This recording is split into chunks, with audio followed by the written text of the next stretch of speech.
Hello, everyone. Welcome to Dead Time Stories. I know many of you enjoy listening to these videos as you fall asleep.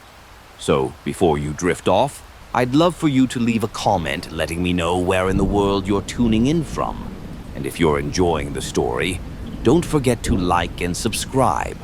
All right, now let's get comfortable, relax, and dive into tonight's story. I moved into Unit 3B because the lease said quiet courtyard complex, and because I was tired of hearing my own life clang around empty rooms. The building had been a cheerful peach once. Long summers had bleached it to a color like watered-down tea. The courtyard held a single live oak with a metal bench beneath it and a laundry room that hummed like it had bronchitis. I signed the papers in a small office that smelled of lemon cleaner and an air freshener called Ocean Winds, and the manager, Terrence, handed me a chunky key fob for the smart lock, plus a regular metal key in case the app acts up. "Maintenance is fast," he said, tapping the counter with a pen. "Anything you need." I nodded because I was practicing being the kind of person who believed people. The apartment was better than I expected. Wood-look vinyl floors, a narrow kitchen with a gas stove, a crooked window over the sink that watched the courtyard. Movers carried my boxes in while I folded packing paper into neat squares, the way you fold receipts when you don't want to think about what they say. By sunset, the blinds were up and the bed was made, and the air conditioner rattled like a distant train. I texted my sister. "Settled. Feels safe." That night, I woke to the soft click of the deadbolt. I didn't sit up. I froze, convinced it was the building settling, the compressor, a dream stutter. The app for the lock had a chime that sounded like a polite doorbell. I hadn't heard it, but the sound in the door, metal kissing metal, felt undeniable. I lay still until the apartment's darkness turned gray with the first streetlights, then went to the door and pressed my ear to it. Nothing. In the morning, the app showed an entry at 2:16 a.m. labeled Master Access. I took a breath too tight and too long. The app had a button to flag an entry. I pressed it and typed, "Why would there be Master Access at 2:16 a.m.? Within minutes, a bubble appeared. Routine overnight safety check. A second bubble. Apologies for any worry. I wrote back, "Please don't do that again."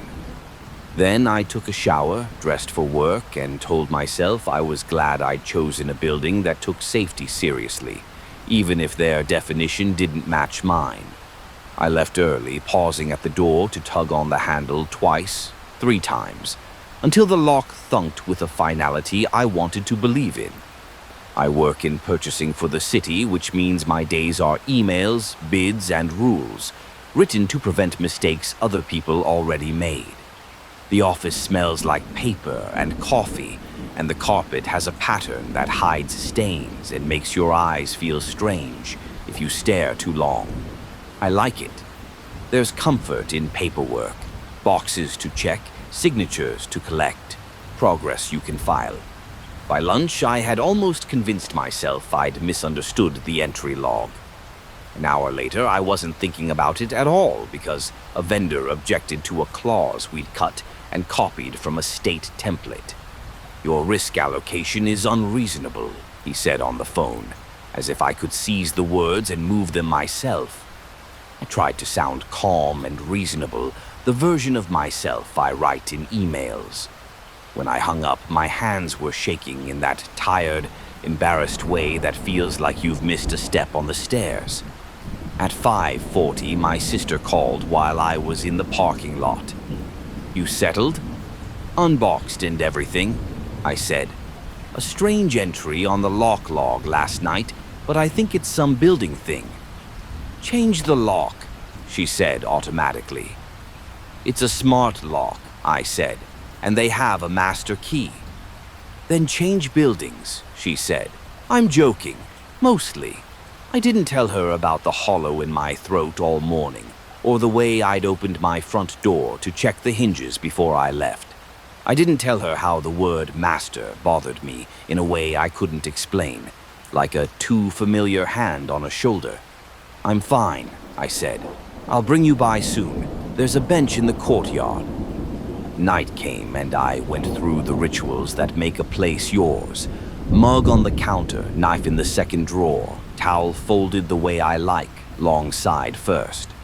I swept the floor because the movers had tracked in grit, and because sweeping gives you a picture of the day in the dustpan. I locked the door and watched the app show a green bolt icon. At 2:13 a.m., something scraped, a gentle pressure on the latch. The chime didn't play, but the bolt shifted in the strike plate, a tiny metal cough. I was out of bed, barefoot on the cold floor before I knew I had moved. The peephole showed only speckled glass and a sliver of the hallway wall. The app showed no entry. In the morning, Terrence's office door was open. He wore a polo with the complex logo and had the look of a man who frequently reassured worried tenants about noises they couldn't name. I brought coffee because I've learned that coffee is a key for a lot of locks. 2 nights in a row, I said, sliding the cup toward him. The app showed master access on the first night. Last night, it didn't show anything, but I heard the bolt move. "Ah," he said, as if I'd narrated a familiar fairy tale with the names changed. "We switched vendors last month. There are some back-end things still syncing. The app and the physical key can sometimes get out of sequence." "Out of sequence with the deadbolt?" I asked. Terrence held up both hands, palms down, pressing air. "No one is going into your unit without permission," he said. "If maintenance needs access, you get a notice. If there's an emergency, we'll knock. The master key hasn't left this office in a week. I can show you the log." His computer screen displayed columns of timestamps and initials. I didn't know what I was looking at, which is a kind of blindness. He scrolled confidently. "See, last use was for a plumbing leak in 1A, 2 days ago." He smiled the way doctors do when they say stress can cause a lot of symptoms, without adding, "And I have 15 minutes per patient." Could it be the latch? "The metal is catching," I asked, as if to offer him a way to be right. "Could be," he said gratefully. "I'll send Luis to check the strike plate, maybe file it down, add graphite. And we can disable the overnight check if it makes you uncomfortable." "It does," I said, and tried to make it a joke. "I prefer to be the only ghost in my apartment." He laughed. He didn't write anything down. At the door of 3B, I ran my fingers along the frame. Paint ridges, a scuff at hip height I hadn't noticed before. I placed a tiny square of clear tape over the edge of the door, where it would tear if the door opened. An old trick, a petty private contract with myself. I slept badly, waking to listen, drifting, waking again. At 4:09, the air conditioner clicked on. At 5:02, a car alarm chirped somewhere blocks away. At 6:11, I found the tape on the floor, cleanly sliced as if by a fingernail. The app showed nothing between 10:41 p.m. and 6:11 a.m. It is amazing how quickly we become experts when scared. I learned the shelf life of a graphite spray. I learned the difference between a bump key and a rake. I learned that the new Smart locks the complex, installed store their audit logs in the cloud, and that residents have access to a consumer view that should mirror the back-end record, and that should is doing a lot of work in that sentence. I also learned that tenants in 2C and 1B had moved out in the last 6 months after less than a year. It's not a big building. Turnover talks. Luis replaced the strike plate and said, "Sometimes these doors swell.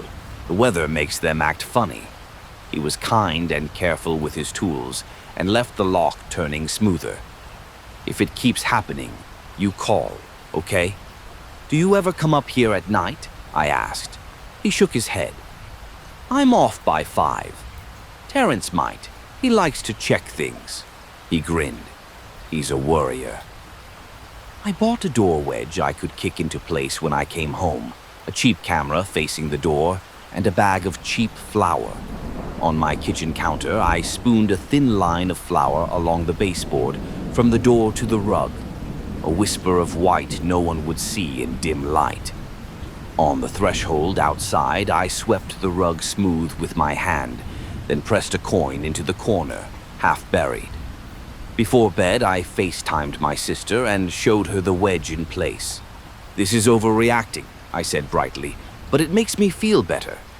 "Overreacting is the word people use when you noticed something," she said. "Text me when you wake up." I fell asleep fast. Fear is exhausting.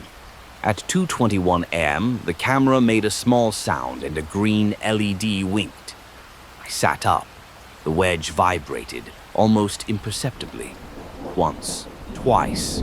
Something pressed softly against the far side of the door. No chime, no knock, no voice. I didn't breathe. The sound came again, a patient kiss of metal. Then silence. After a minute, two, I crept to the peephole. Nothing. I lowered my eyes to the line of flour. It was smudged just once by something thin, like the drag of a string or a shoelace. In the morning, the coin at the threshold was gone. The camera recorded the door frame and the top of my doormat because I had mounted it badly in a hurry. Still, it caught a hand, pale in the camera's night vision, with a band-aid on the pointer finger, and a ring that looked like a thin screw. The hand held something like a key, blank, flat, with delicate wavering cuts. No face, no arm, just the hand testing the bolt like a dentist tapping a tooth. I stared at the video until the green LED on the camera seemed like an eye that knew too much. Then I emailed the clip to myself, to my sister, and to Terrence with the subject line, "Door tampering, Unit 3B, 2:21 a.m." I wrote, "This is not a settling door." Terrence replied within minutes, "Come by the office so we can talk in person." His office was colder that morning. He watched the video twice, lips pressed into a single line. "We'll rekey your lock today," he said. "We'll also check the audit logs again." "Who has master access?" I asked. "Me and the owner." He hesitated. "And the locksmith we contract with when he's on site, but not at night." He looked at the ring on my finger and then at the ring in the video, like he was measuring circles. "We'll handle it." "I'm going to file a police report," I said, "not to escalate, to document." "That's reasonable," he said, and I felt the odd calm that comes when someone who should have said that 3 days ago finally does. At the police station, the officer at the desk watched the clip on my phone.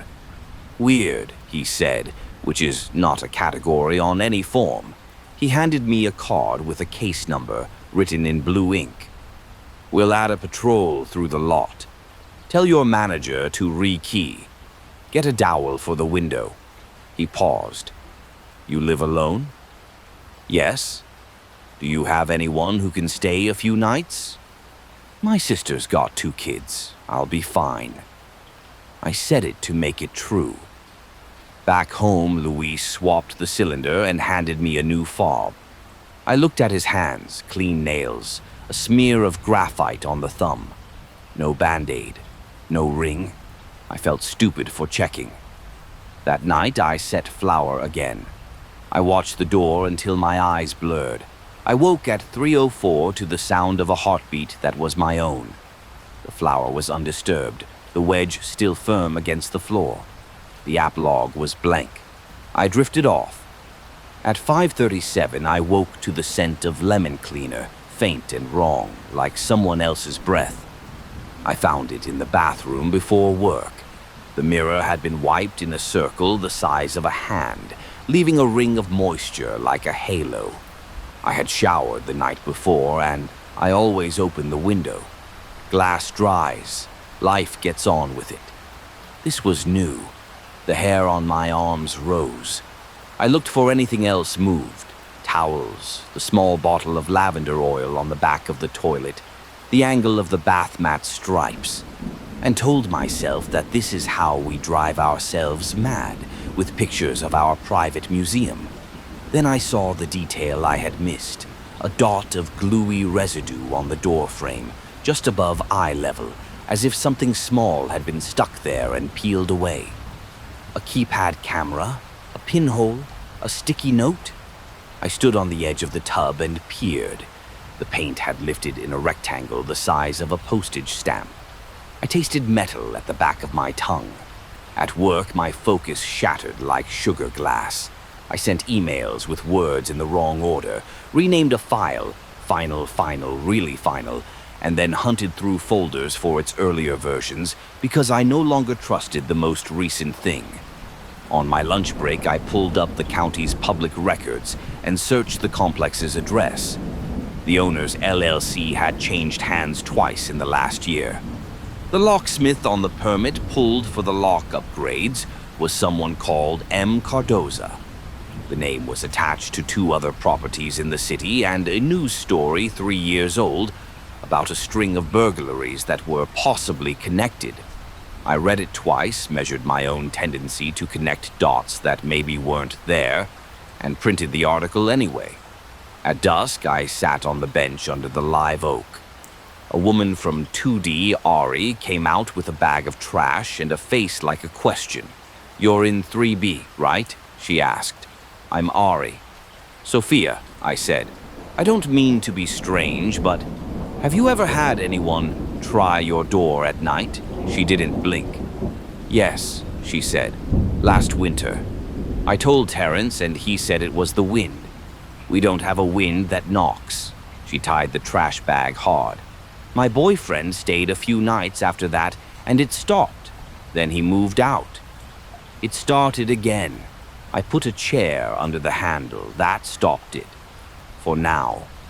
"Did you see anyone?" I asked. She shook her head. "I heard a soft whistle once."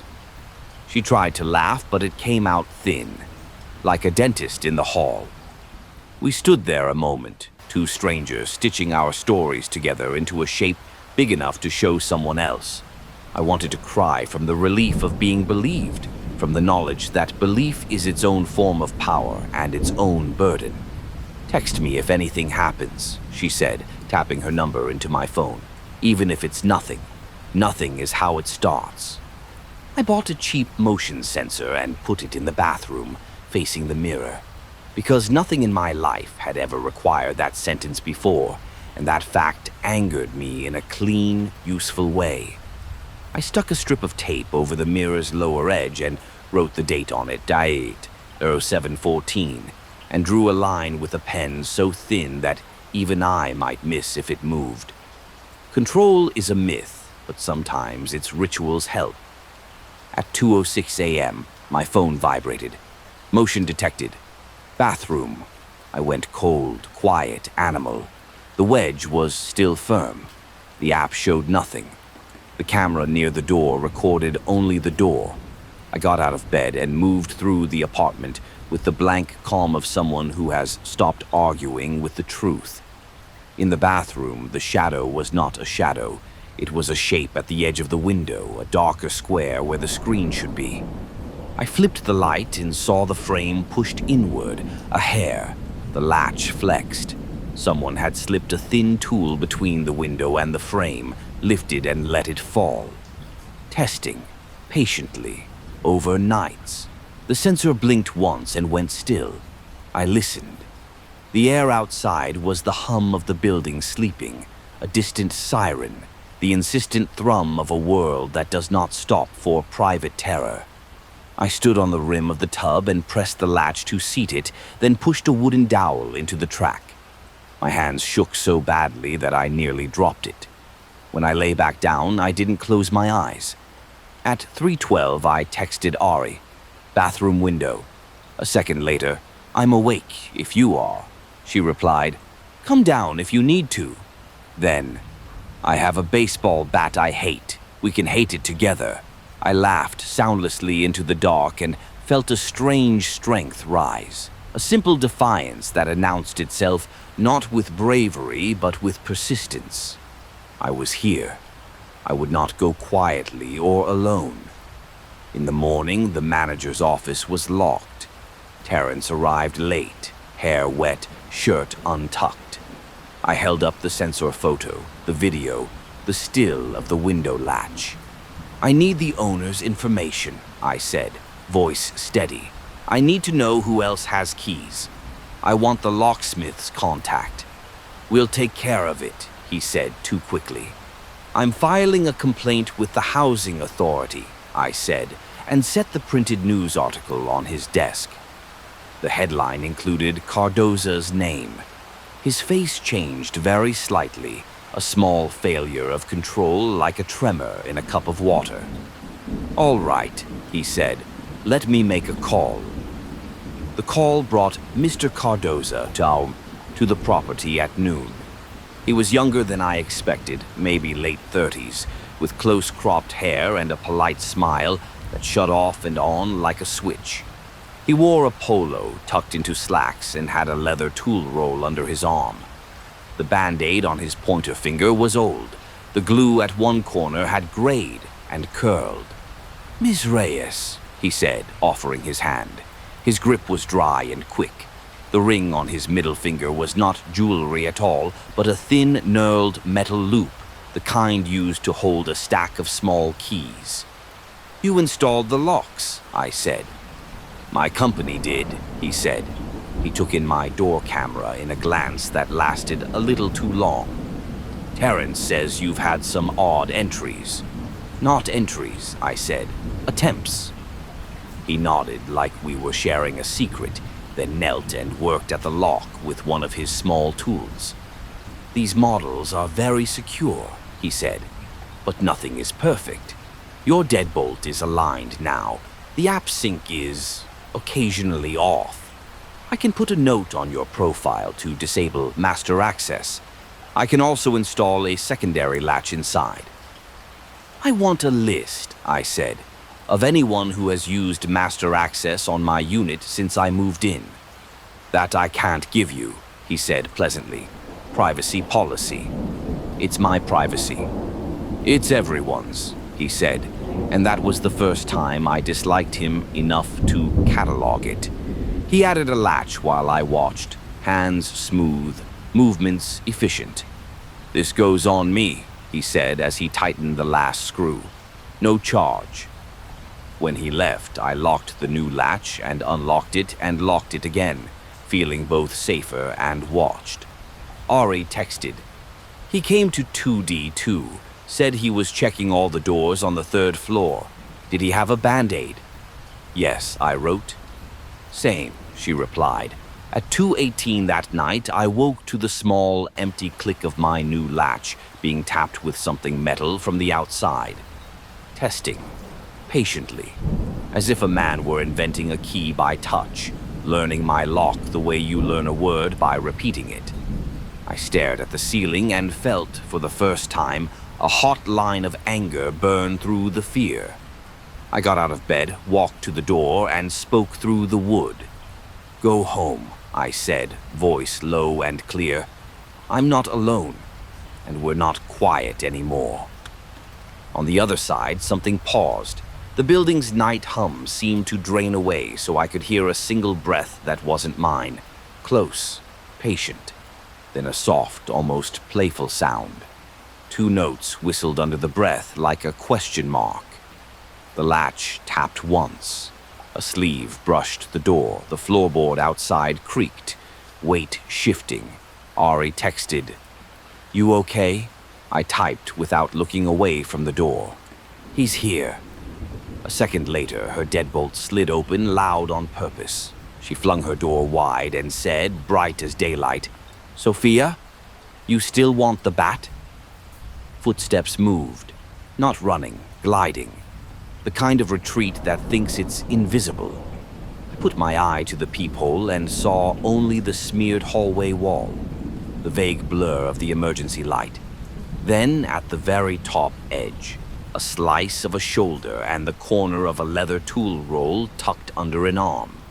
The smell of lemon cleaner came and went like a faint tide. "Ari," I said, loud now, "stay in your doorway." She stepped into the hall anyway, bat at her thigh, bare feet steady. "Hey," she said to the empty air. "A patrol is doing sweeps now. They'll love a midnight chat." The figure stopped at the stair landing. I couldn't see a face, only the slim line of an ear, a close-cropped silhouette. Then the head cocked, listening the way a locksmith listens, and the person slipped down the stairs with a patience that felt like insult. We stayed there for a full minute after he vanished, doors open, light spilling. My hands were shaking in the harmless way that happens after the danger is no longer technically present. Ari's bat looked ridiculous and perfect. Finally, she said, "I'm going to count to 3 and then I'm closing my door." "Count slow," I said. "1," she said. 2, 3. We closed our doors. I slid the new latch and felt it travel true, metal into metal, and wanted that feeling to be a life philosophy. I called the non-emergency number with my case number ready. "We had another attempt," I said. "We heard him. We saw part of him. He carries tools. He whistles." "We'll add another patrol pass," the voice said, the way you tell a child you'll leave the hall light on. "If it happens again, call 911. At 3:30, my phone finally let me sleep when the alarm rang at 7. My throat burned the way it does after holding a long note too quietly.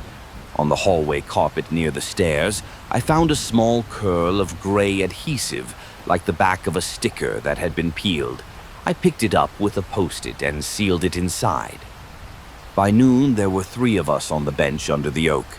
Ari, a woman from Eerie named Marta with a toddler on her hip, and me holding a Ziploc bag with the adhesive like a ridiculous prize. "He tried your door too?" I asked Marta. "Last month," she said. "I thought it was my ex until I remembered my ex is lazy and loud. This one is gentle, like he thinks we're puzzles." Ari shivered. "Don't call me a puzzle." We wrote a 1-page letter together, careful and calm. Multiple tenants have experienced late-night attempts to manipulate locks and windows. We request immediate action. 1. Provide a full list of master access entries per unit since June. 2. Disable all overnight safety checks. 3. Schedule a third-party audit of locks. 4. Allow a meeting with ownership and the locksmith. We slid copies under doors and taped one to Terrence's office. We signed our names. Terrence called a courtyard meeting at 5. 10 of us came out, blinking in the heat. He stood by the oak with a clipboard he didn't write on. "We take your safety seriously," he began, then read phrases that sounded like they had been printed elsewhere. "Isolated incidents. No evidence of forced entry. Technology vendor mismatch." Mr. Cardoza stood at the back, arms folded, expression solicitous. The Band-Aid had been replaced with a fresh one. Marta raised her hand. "Why are attempts happening at 2 in the morning?" Terrence said, "We have no confirmation of the exact time of—" "We do," Ari said, and held up her phone with the motion alert. I stepped forward before I could stop myself. "We saw a man carrying a tool roll last night on the 3rd floor," I said, keeping my eyes on Terrence because I didn't trust my face if I looked at Cardoza. "We smelled cleaner. The person whistled. We've filed reports. We want the owner here." "The owner is out of state," Terrence said. "I'm here," Cardoza said with a small smile. "As contractor and neighbor in good standing to the property, I'm happy to answer questions." "Were you here at 2 a.m.? I asked. "No," he said easily. "I was at home with my wife. I can show you a time-stamped service log that proves it." He glanced at Terrence, who nodded like a bobblehead. We'll be installing additional cameras in the hallways for everyone's peace of mind. A thin woman from 3A said, "We already have cameras, the ones you installed." Her voice trembled and then steadied. "They point at our doors, but not the stairs." He inclined his head. "We'll adjust their angle." I held up the bag with the little curl of adhesive.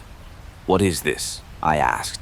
"Backer from a sticky tab," he said without missing a beat. "We use them to hold wiring while we work. They're harmless." "Then don't leave them near my bathroom," I almost said, but I swallowed it. The courtyard smelled like hot leaves and chalky water. A kid ran through the sprinklers and screamed with joy, and I felt, for one disorienting second, like I was the unneighborly one here. After, Ari squeezed my shoulder. "They're going to gaslight us until we can light our own gas," she said. "We have to catch him." "How?" I asked. Marta shifted the toddler to the other hip. "With what we have," she said. "Flour and phones, and friends who wake up. We turned our apartments into small labs." Ari balanced a glass bottle on the inside of her doorknob with a loop of string that would knock it to the floor if the lever turned. I threaded fishing line through a row of bells I bought at a craft store and taped them, delicately, to the bathroom window track so that any lift would sing. Marta, who is small and fierce, cut felt pads to silence the patter of a toddler sleeping and set a battery door alarm she could arm with one thumb. I moved the camera to the height of a face and put another over the bathroom mirror. Then, with a screwdriver and a prying heart, I slid the mirror up on its clips. Behind it, the drywall was mostly clean except for a rough-edged hole the size of a nickel punched low, behind where the glass would sit. Cold air slipped through it. I bent and scented damp dust and old soap and something like penny metal. I taped black paper over the hole and my hands were steady, only because my fury had learned to hold a cup without spilling. At 1:57 a.m., the bells on the window whispered once, not a jangle, a test. I sat up, every muscle a wire. The wedge was in, the new latch was set. The dowel lay snug in the track. The phone in my palm was already on. I texted Ari. "Window." "Bat," she replied. The bells whispered again, this time a single, almost apologetic chime. Then silence. My bathroom sensor blinked, dead-eyed, and sent me a photo. A sliver of gloved knuckle in the corner, pale in night vision, retreating. I called 911. "Same case," I said. "Attempt at the window right now." The operator's voice took my address like a spelling test. I crouched in the hallway with the bat Ari had pressed into my hand earlier, feeling theatrical until I tasted the metal fear again. In the peephole, nothing. Then, down the hall, Ari's bottle clinked and fell, a soft, glassy sound followed by the patient shuffle of footsteps that had learned our building's floor pattern. Ari's door opened a hair and then wider. She said, steady as a bell, "Police are on their way." The figure turned toward the stairs.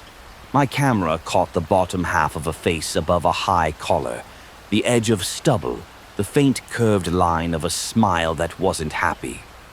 In his hand, a thin, flat piece of spring steel with delicate waves, exactly the size of my lock. A patrol car rolled in hot, tires crunching gravel. The footsteps sped up. There was a sound of adult men being suddenly 12 again, running in a place where they shouldn't be. Breath loud. I opened my door to a sliver and saw, for one clear second, the man's hand on the rail at the turn of the stairs. The Band-Aid, the knurled metal ring, the lemon scent that pretends to be cleanliness. They didn't catch him that night. The officer who came up 2 stairs at a time was kind and a little out of breath. He took our statements in the hallway while the sprinklers chattered to themselves out front. "You got a good look?" he asked me. "His hand," I said. The band-aid, the ring, part of his jaw. "We'll pull your hallway footage," he said, "and the complexes." "We've asked them to share logs and footage already," Ari said. "They keep saying policy." "Then ask again in an email and CC the case number," he said, as if magic might be spelled with carbon copies. He crouched by my door. "That's a nice latch," he added, which would have been funny yesterday. We slept a little after dawn and woke up sore. In the light, fear looks like clutter. We cleaned at. At 10, I took the mirror fully down. The nickel-sized hole opened into a narrow void, a plumbing chase running between units. Far back, the faint glitter of something adhesive. And there, stuck to a strip of painter's tape just inside the cavity, a disc the size of a ding, a button camera with its wire snipped. I didn't scream. I went tired cold. I photographed it, then slid on gloves and eased it out. The sticky had gone gummy, like old chewing gum. My stomach turned. I sealed it in a sandwich bag and labeled it with the date, because bureaucracy is a coping mechanism. Ari texted 3 dots, then, "Come see 2D." Her mirror masked a twin hole. Inside hers, nothing. In 3A, nothing. In 1B, Marta's bathroom backed the laundry. No chase. In 3C, an elderly man named Mr. Patel blinked at us as Wiki explained, then nodded solemnly and handed me a flathead screwdriver, like a priest passing a candle. Behind his mirror, a fresh hole, edges raw.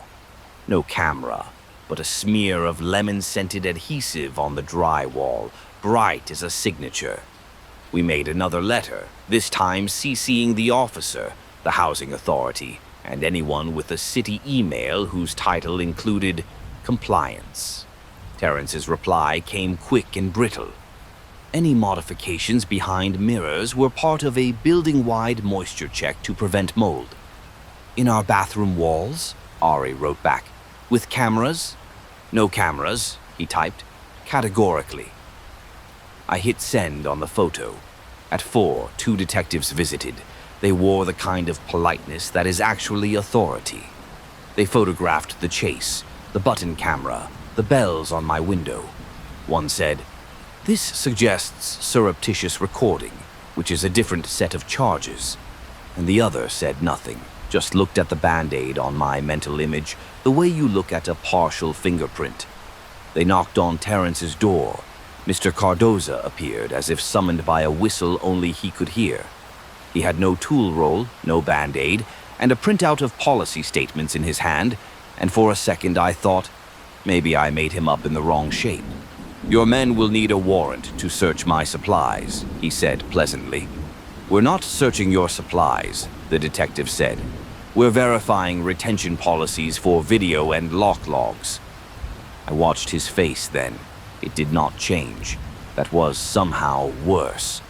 That night, the building felt occupied not just by us and our fear, but by the idea of consequences. The stairs held their breath. I set the bells, the wedge, the latch.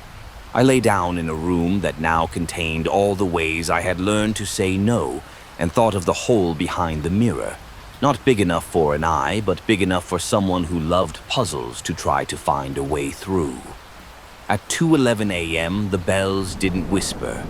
The door didn't tap. Instead, my phone lit with a hallway camera alert, motion near the stairs. I opened it and saw a figure with a cap and a jacket move like a shadow toward 3A, then pause, then pivot toward me as if feeling the camera's small electronic attention. The figure raised a hand in a short, mocking salute and slipped out of frame. The salute was small but sharp, like punctuation to a sentence I hadn't agreed to. I stared at the frozen frame on my phone until my own reflection in the glass startled me. The detectives had asked for footage. They'd get this. But I felt no relief. The man had not looked away from the lens. He had looked through it like someone already holding the negatives. At 7:20 a.m., there was a knock. I froze, wedge in place, latch set. Then, "Sophia?" Ari's voice. "It's me." I opened to a crack. She wore a hoodie and looked both fierce and sleepless. "He saluted my camera last night," I said. "He walked past mine," she said. "Didn't try the knob. Just checked it, didn't, like he wanted to see if the bottle trick was still there. Then he waved at the lens." Marta joined us, toddler on her hip. The kid reached for Ari's hair. "Someone tried my window screen," Marta said.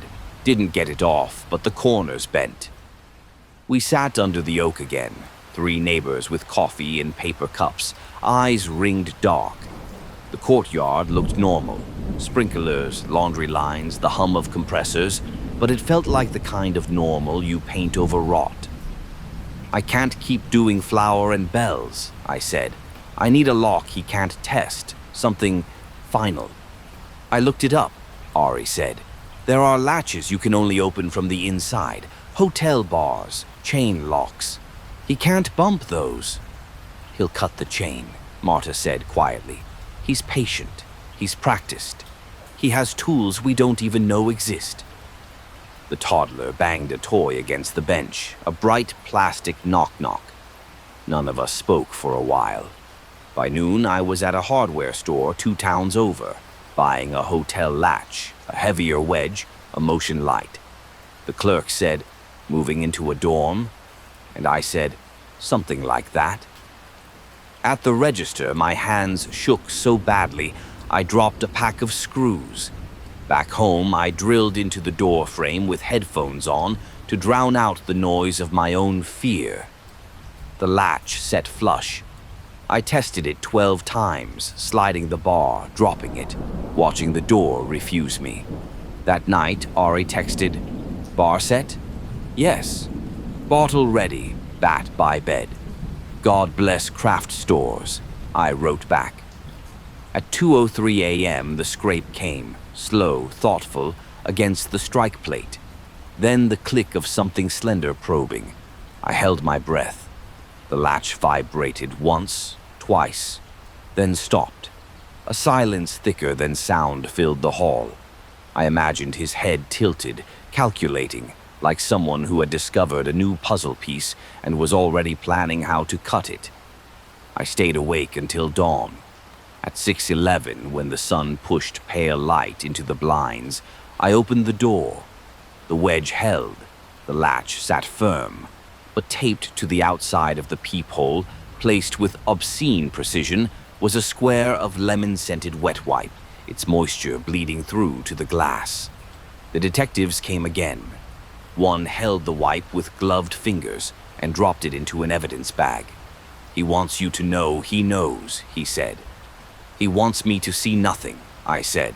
He blocked the peephole. "Or to see only him," Ari muttered from my doorway. They promised to canvass the lot for cameras, check for prints, request retention from the building system. But every sentence they said had a shadow. If it's saved, if it's working, if policy allows. That night, Marta texted, "Unit 1B, they tried the laundry window. My neighbor saw a man crouch, then walk off when lights came on." Ari, "Same time?" Marta, 2:05. Me, "Coordinated." We sat awake together, phones in hand, a digital vigil. At 2:17, my motion light blinked on at the bathroom window. I crept down the hall with my heart in my ears. The bells didn't chime, the dowel held. But in the sensor snapshot, a silhouette leaned into the glass with a thin metal tool. The face was blurred by night vision, but the shape of the jaw was the same as the fragment I had seen at the stairs. His expression was unreadable, patient, studying. I texted, "Window." Ari, "Coming." Marta, "Call 911. The operator's voice was steady. I whispered the case number. Minutes stretched. The silhouette melted away before the siren came. The officer swept a flashlight along the outer wall. No prints, no pry marks, nothing but a faint lemon sheen where the light caught. "He's careful," he said, almost rehearsed. Back inside, I slumped against the couch. Ari sat cross-legged on the floor, bat across her knees. Marta's toddler slept on her shoulder. We were three women in a lit living room, waiting for dawn like it was a bus running late. "You know what scares me most?" Ari said. "He isn't rushing. He's patient. He'll keep trying until he solves us." Marta kissed her child's hair. "Then we have to stop being puzzles," she whispered. I didn't sleep. I sat watching the latch, the bells, the wedge. Every sound was a test, every silence a threat. And in my head, like a hum I couldn't shut off, the memory of that faint, mocking salute. By morning, my apartment felt like a crime scene I was squatting in illegally. Every surface seemed to hum with aftertouch. The bathroom glass still carried a ghost of his breath. The doorframe smelled faintly of lemon, and the wedge, when I lifted it, had left a dark indentation in the vinyl floor, like a scar. I left voicemails for the detectives, for the housing authority, for anyone whose number I could find tied to property codes. Ari made a pot of coffee strong enough to melt our teeth.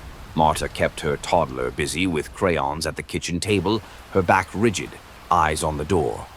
At 9, Terrence knocked. Cheerful rhythm, too loud. "Routine maintenance," he called. Ari opened my door a crack before I could answer.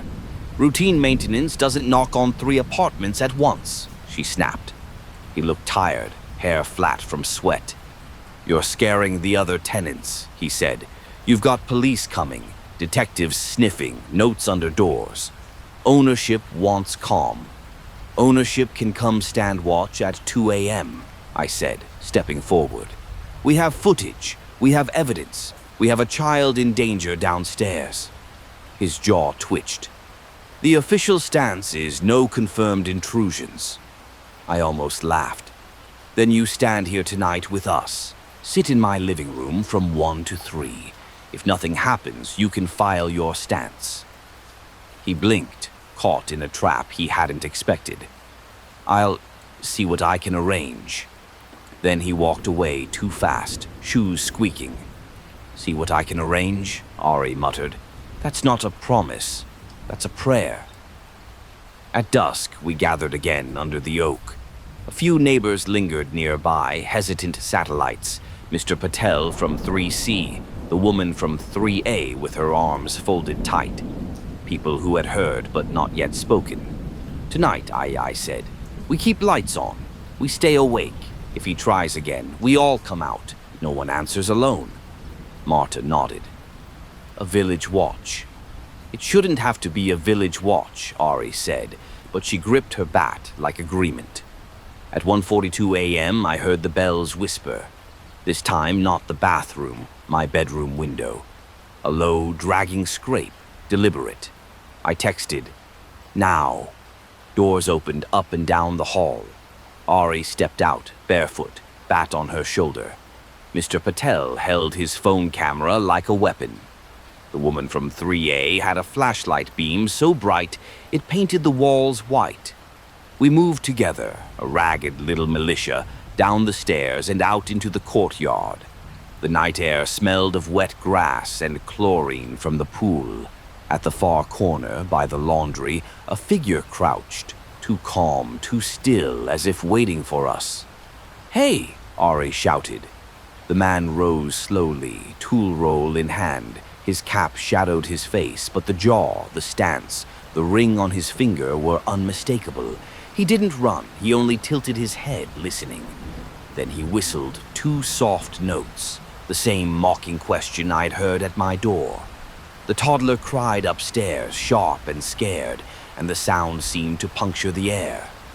The man turned, slipped through the side gate with a grace that was almost practiced, and vanished into the street before any of us could move. We stood there in the courtyard, 10 neighbors lit by porch bulbs, staring at the empty gate. None of us spoke. Because what do you say when your fear has shape and height and a voice, and still no one with authority seems willing to call it what it is? By morning, the adhesive dot was back on my bathroom wall. Fresh, lemon-scented, and new. And this time it wasn't a hole he'd left behind. It was a message scratched faintly into the paint. Letters uneven but clear. Almost. The word stared at me like a dare. Almost. I touched it with a fingertip, raised ridges, shallow scratches in the paint, just enough to catch the light. He had been in here, not just tapping the latch, not just testing windows. Inside. While we stood in the courtyard together, loud and certain, he'd slipped into the one place we thought we still owned. I staggered back, bile sharp in my throat. My phone shook in my hand as I snapped photos, then more, angles and close-ups until the word blurred into digital artifacts. I texted Ari. Bathroom. He got in. Within minutes, she was at my door, eyes wide, bat in hand. How? She whispered. The latch was set. The wedge was in. I pressed a hand to my forehead. He was inside while we were outside. Marta arrived with the toddler in her arms, hair unbrushed, fury burning under her exhaustion. She looked at the wall, at the word, and then at me. That's not a threat, she said. That's a promise he failed to keep, which means he's trying again. We called the detectives. They came quicker this time, 2 cars instead of 1, flashlights and cameras and latex gloves. One officer crouched by the word and said, "Fresh, cut with something sharp. He was here last night." I locked everything, I said, voice cracking. I watched the latch. "He's skilled," the detective said. "Could have picked it, bypassed it, even while you were out front." He didn't meet my eyes. "Or," Ari said, low and steady, "he never left." The silence after that was thick enough to taste. The police promised increased presence, ongoing investigation, surveillance coordination. Their words felt like paper shields. After they left, we sat in my kitchen, blinds drawn, listening for sounds that didn't belong. "He's escalating," Marta said. "He's writing now. That's ownership. He's saying I can, I will." I gripped my coffee mug until my knuckles went white. "Then we have to change the rules. We can't just wait for him." Ari leaned forward. "You mean bait him?" I swallowed. The thought had been growing in me since the word appeared. If we set the trap, we choose the ground. We make him show his face, because right now he's playing with us, and he's good at it. Marta kissed the top of her toddler's head. "We don't have time to wait for the system to care." Outside, the sprinklers clicked on, spraying the courtyard in neat arcs. It sounded like applause for a decision I hadn't admitted out loud yet. I closed my eyes and said it. "Tonight we hunt him."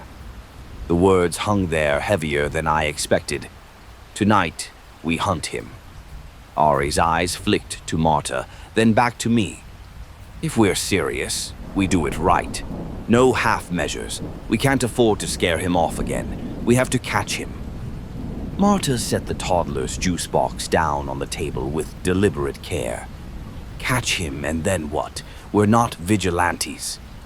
"We're women he's targeting," Ari shot back. "He's already been in our homes. He left a message. He's not stopping." The toddler babbled, oblivious. I envied that sound, the innocence of a voice that didn't know the word almost. "I'm not saying we hurt him," I said, "but we get proof, something undeniable, something the police have to act on." I thought of the faint salute to the camera, the scratches in my paint. He wanted to be seen. Fine, we'd see him. By evening, we had a plan that felt like both genius and madness. Ari's unit, 2D, had the least reinforcement. No wedge, no latch, only the original lock and deadbolt. We decided to make it the bait. She hated the idea, but she also wanted him cornered, and Ari doesn't back down once she's committed. We set her living room with 3 phones recording, one trained on the door, one angled toward the window, and one perched high on a shelf for a wide shot. Mr. Patel contributed an old camcorder duct-taped to a tripod. Marta's brother, who worked nights, loaned us a baby monitor with two-way audio. I swept another line of flour across Ari's threshold. Marta hid in her bedroom with the toddler. Ari and I would wait in my unit across the courtyard, lights off but cameras streaming to our phones. If he tried Ari's door, we'd have his face, his tools, his method. It felt reckless. It also felt like the only way to take the weight off our chests. At 1:58 a.m., my phone buzzed. Motion detected, 2D front door. Ari grabbed my wrist. He's here. We watched in real time. The door handle jiggled softly. A gloved hand, Band-Aid still visible even in night vision, pressed against the strike plate. The thin piece of steel appeared, sliding, probing. My stomach turned over. He worked slowly, reverently, like opening a gift. The deadbolt clicked. Ari whispered, "Come on, show your face." He leaned closer, peering at the lock as if listening with his whole body. The camera caught the angle of his jaw, the shadow of his mouth. Then, finally, he lifted his head just enough that the porch light from the courtyard struck his features. Cardoza, plain as day, calm, focused, no rush. He slipped something into his pocket, then pushed the door inward an inch. The flower line broke. Ari squeezed my hand so hard I thought bones would crack. We have him. But then he did something we hadn't planned for. He stopped, head tilted, listening. He didn't step inside, he just stood there, staring into the dark apartment, the door half open. And then, as if he'd felt our eyes through the cameras, he raised that hand again, mocking, deliberate, and waved. Straight at the lens, the feed cut to black. For a moment, I thought my phone had died. The screen went flat, a dead rectangle. Ari cursed under her breath, fumbling with her own device. Both feeds had gone dark at the same second. He knew, I whispered. He knew exactly where the cameras were. From across the courtyard came the faintest squeal of a hinge. Ari was already on her feet, bat in hand. "He's still in there." I grabbed her arm. "Wait, if he cut the power..." The baby monitor crackled. Marta's voice, panicked and hushed. "He's in the hall. I heard him. Don't come down here. Please, don't." The toddler's cry followed, muffled, terrified. Ari's face twisted. "We can't just sit here." I forced my shaking hands to text 911. "Active break-in. Suspect inside 2D. Child in building." My thumb hovered over send before I pressed it like a detonator. "Come on," Ari hissed. "We can't leave Marta alone." We crossed the courtyard barefoot, hearts beating louder than the sprinklers. My phone vibrated with the dispatcher's reply, but I didn't dare look down. Every window felt like an eye. Every shadow carried his breath. The door to 2D was ajar, flour smudged into a long drag mark. I pushed it wider with the end of the bat. The apartment was dark but for the red LED of the camcorder still running on the tripod. The silence was wrong, too controlled, like the air was listening. "Ari," I pointed. On the floor by the couch sat his tool roll, neatly unfurled. Picks, blanks, thin steel shims gleamed faintly in the dark, laid out like a surgeon's instruments. She crouched, jaw tight. Why would he leave? A sound above us, a slow creak, deliberate, coming from the ceiling. My stomach dropped. The attic, Ari's breath caught, or the crawl space. He could be between. The toddler wailed again from Marta's unit. I felt something inside me snap, fear giving way to a cold clarity. "We get them out, now!" We bolted down the hall to 1B. Marta opened before we knocked, clutching her child tight. "He's in the walls," she said, eyes wide. I heard scratching, like a rat, but slower. We hustled them into my unit. barred the latch, shoved the wedge hard under the door. Marta sat trembling on the couch, toddler hiccuping in her lap. Ari stood at the window, scanning the courtyard like a sentry. Then, just before the sirens cut through the night, we heard it. From the crawl space above, 3 deliberate knocks. Not rushed, not afraid, patient, steady, as if he were reminding us, still here. The sirens wailed closer, but the knocks didn't stop. 3, then silence. 3 again. A rhythm too measured to be chance. Marta pressed her child's face into her shoulder, whispering in Spanish, half prayer, half lullaby. Ari's grip on the bat was so tight her knuckles whitened. I couldn't move, my body rooted under the sound of it, because the knocks weren't above us anymore. They were moving. A crawl. Slow, deliberate scraping across beams, traveling from the far corner of the apartment toward the hall. Every shift of weight groaned through the ceiling. Jesus Christ, Ari hissed. He's inside the crawl space. The sirens cut out at the street. Flashlights swept the courtyard. Doors slammed. Officers shouted to one another. And still above us, the crawl. I found my voice, raw and hoarse. We need to tell them. He's above us. I ran to the door, flung it open, waved hard. Up here, crawl space. 2 officers sprinted up the stairs. One grabbed the radio at his shoulder, barking into it. The other swept his light along the hallway ceiling, finding the narrow square of an attic hatch near 3A. Dust rained as something shifted above. Don't let him drop down, Ari warned.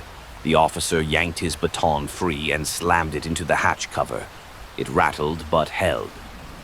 From inside came the unmistakable sound of a chuckle. Not loud, not panicked. A low, private laugh, as if the whole thing amused him. The child began to scream. Back everyone up, the officer said. Now!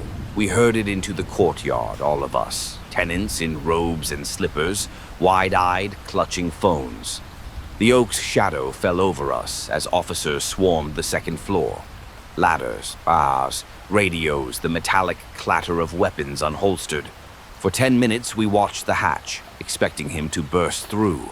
For 10 minutes, officers swept every attic void, every crawl. And then, nothing. He's not here, one finally said, sweating under his helmet. He was laughing, I insisted. We all heard him. They looked at each other, then at us, and wrote it down the way someone records a fairy tale. When they cleared the crawl, they found traces, scratches in the beams, a lemon-stained rag left behind, still damp. But no man, no tools, no body. Terence appeared in the courtyard doorway, rumpled, eyes darting. What's happening? He asked, too late. He was in the crawl, Ari snapped. Your crawl. You let him in. Terence spread his hands helplessly, but no one moved toward him. Not one neighbor. We had all chosen our side. As the officers packed up, promising forensics tomorrow, Marta leaned into me, whisper shaking. If he can vanish from the walls, where else can he be? I didn't answer, because I already knew. The word on my bathroom wall wasn't a threat. It was a schedule. Almost had not been the end. It had been a countdown. The complex was restless for days after. Neighbors left lights on in every room, shadows visible through blinds like lanterns warding off ghosts. The laundry room stood locked and empty, the courtyard strangely quiet. Even children's voices felt muted, smothered by the memory of those knocks. The police came back with flashlights, ladders, cameras. They measured beams, dusted for prints. They left with bags, the rag, a few scraped wood samples, nothing that would hold him. We'll be in touch, they said. But the way they avoided our eyes told me they didn't believe they'd catch him. We all knew better. He hadn't slipped out into the street like they thought. He'd slipped sideways, into the building itself, into the veins and ribs of the walls, where we couldn't follow. 2 nights later, Ari called me at 1:11 a.m. Her voice was ragged. "He's whistling again," she whispered. I sat up in bed, pulse hammering. "Where?" "In the vents," she said. "Not outside. Inside." I pressed the phone hard to my ear, straining. And there it was, faint, tinny, drifting through her speaker. 2 notes, the same mocking rise and fall I'd heard outside my door, carried not by air in the hall, but through the ductwork. "He's in the ventilation," I breathed. "Can you hear him in yours?" I held still, silent, every muscle rigid. Then, yes, from my bathroom vent, a breath, then the 2 soft notes, closer than I wanted to believe. I covered the vent with a towel, taping it in place with trembling hands. Ari texted, "Do the same. Don't let him listen." Marta messaged in our thread seconds later. "Toddler woke up screaming. He heard it too. The man in the ceiling." We met again under the oak before dawn, haggard, bundled in sweaters against the sticky night. Nobody else came outside. Fear had pushed the rest into silence. It was just us 3 again. "He's not just testing anymore," Ari said. "He's taunting." "And learning," I added. "He knows the crawl, the walls, the ducks. He's mapped this place better than the people who built it." Marta rocked her child, who slept fitfully against her chest. "We can't stay. We can't fight something that lives in the building." Her words dropped heavy, because she was right.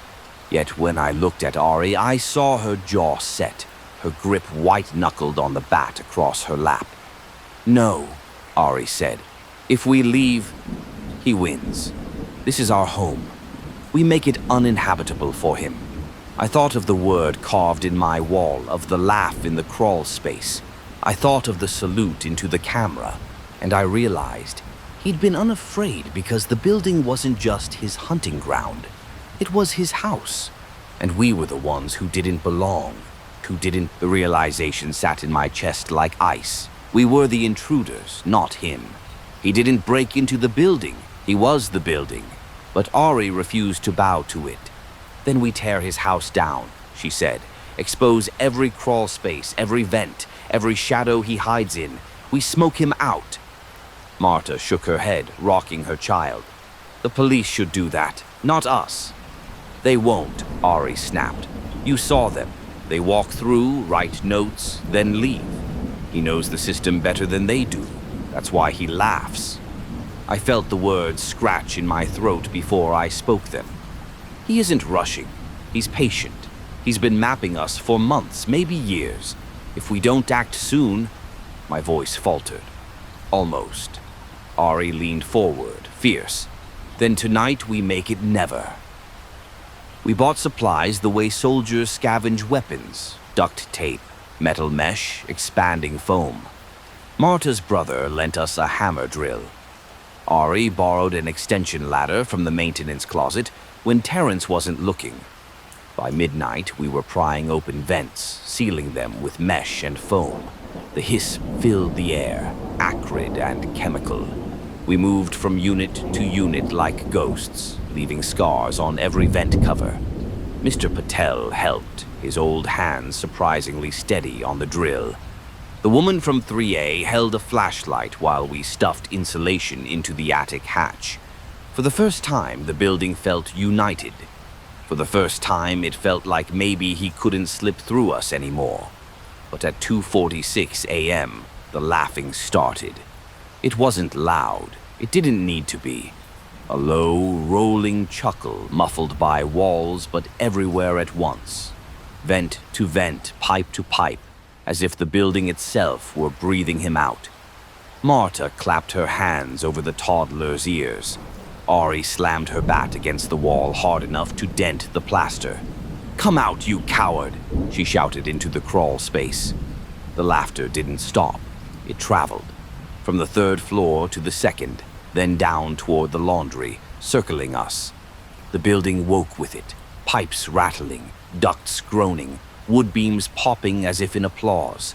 I pressed my palm flat against the wall, and the vibration of his laugh shivered through it, skin to bone. "He doesn't care if we hear him anymore," I whispered. "He wants us to." And just as suddenly as it started, it stopped. Silence crashed over us like a wave, too sudden, too thick. Then, 3 knocks. Slow, heavy. This time not above us, not behind walls, but under our feet, from beneath the floorboards. The knocks thudded through the vinyl and concrete, a hollow rhythm that made the soles of my feet buzz. 1, 2, 3, then a pause, as if waiting for us to answer. Ari dropped to her knees, pressing her ear to the floor. "It's the crawl under the slab," she whispered. "The maintenance tunnel." Marta backed away, clutching her child tighter. "There's no way down there," she said. "It's sealed. Nobody goes in those spaces." "Except him," I murmured. We followed the sound into the laundry room. The fluorescents buzzed overhead, casting everything in sickly yellow. The floor was cracked in places, patched with mismatched tile. And near the corner, by the dryers, we found it. A square of metal bolted into the concrete. A hatch.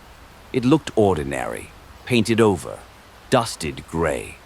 But when Ari tapped her bat against it, the sound rang hollow, and from beneath came the unmistakable echo of a laugh.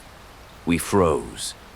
The laugh rolled up through the hatch like smoke, low and patient, curving into words I almost didn't believe I heard.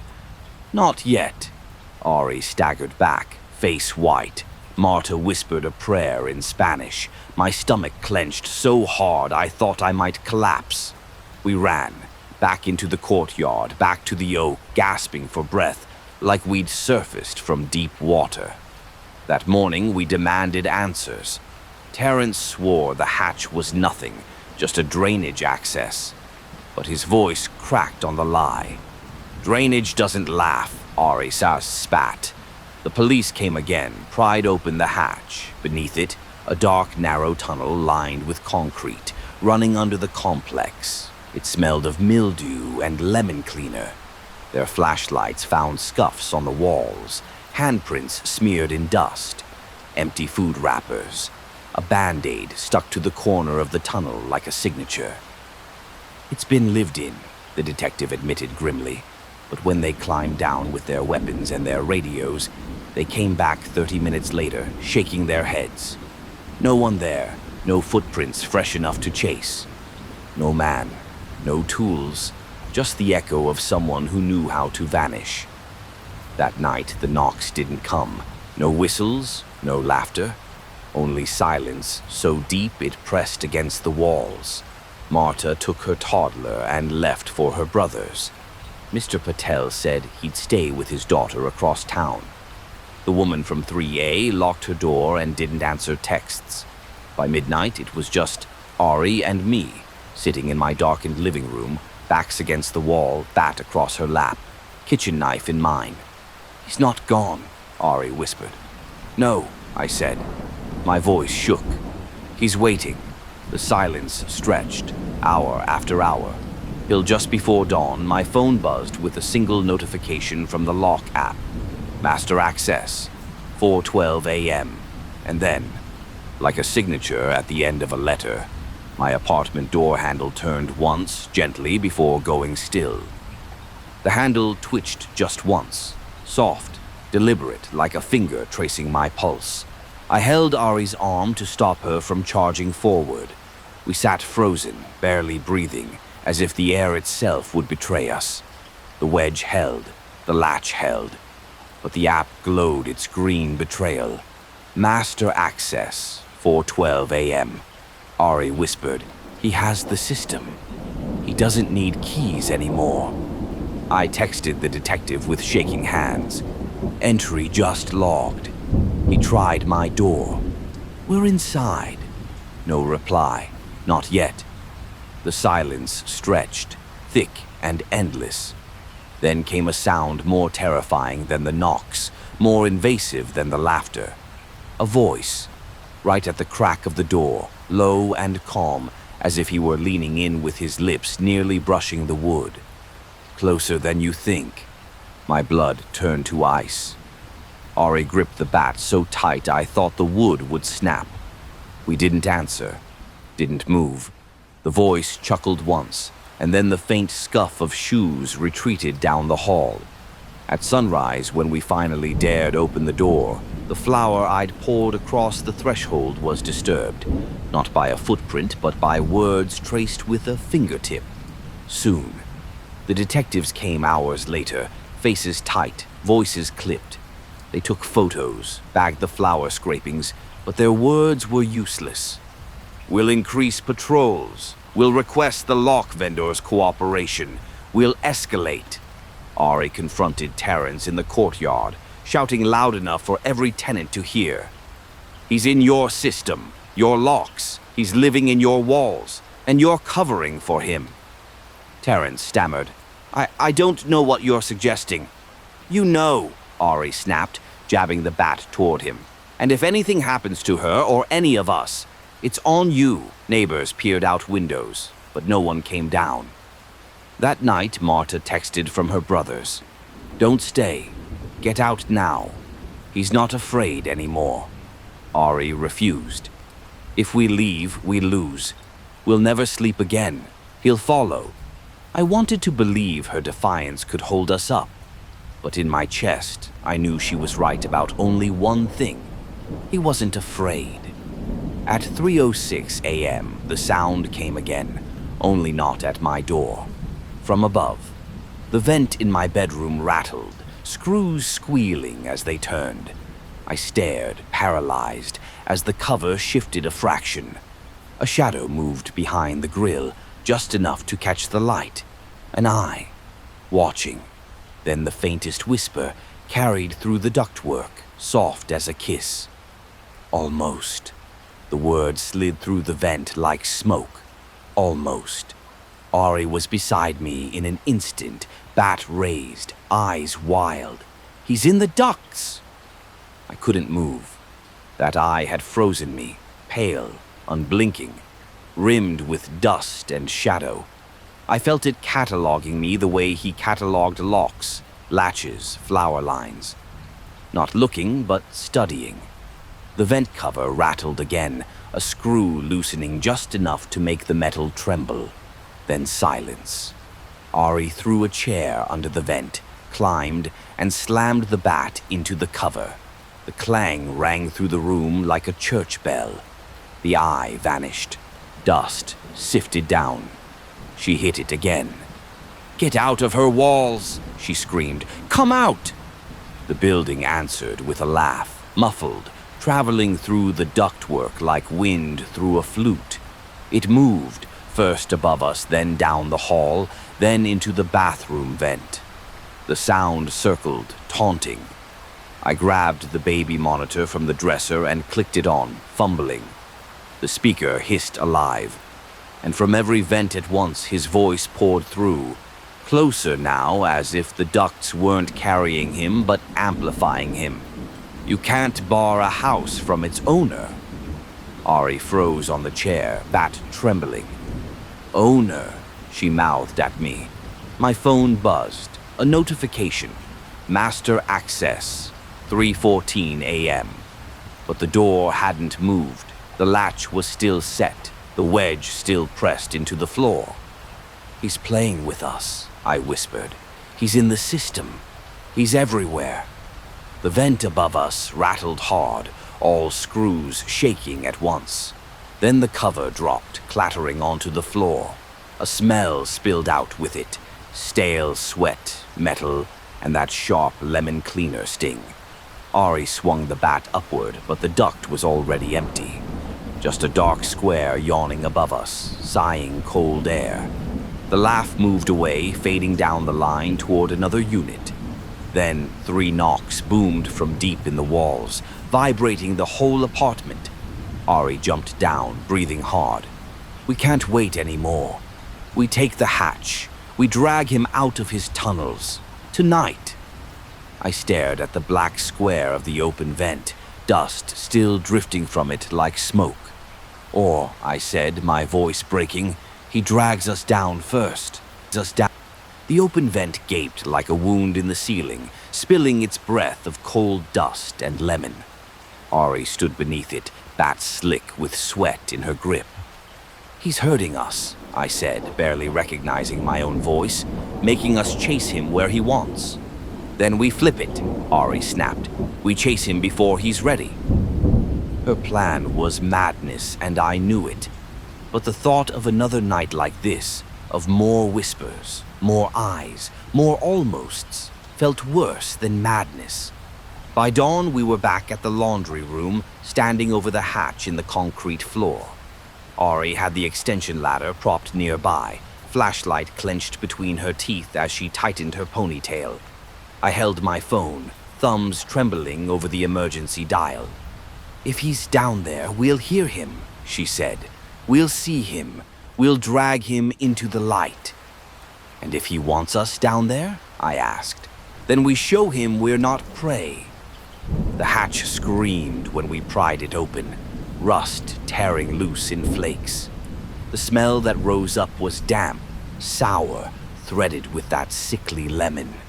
My flashlight beam caught the tunnel, narrow concrete walls, streaked with black mildew, leading into dark that swallowed the light. We climbed down, our weight making the ladder groan.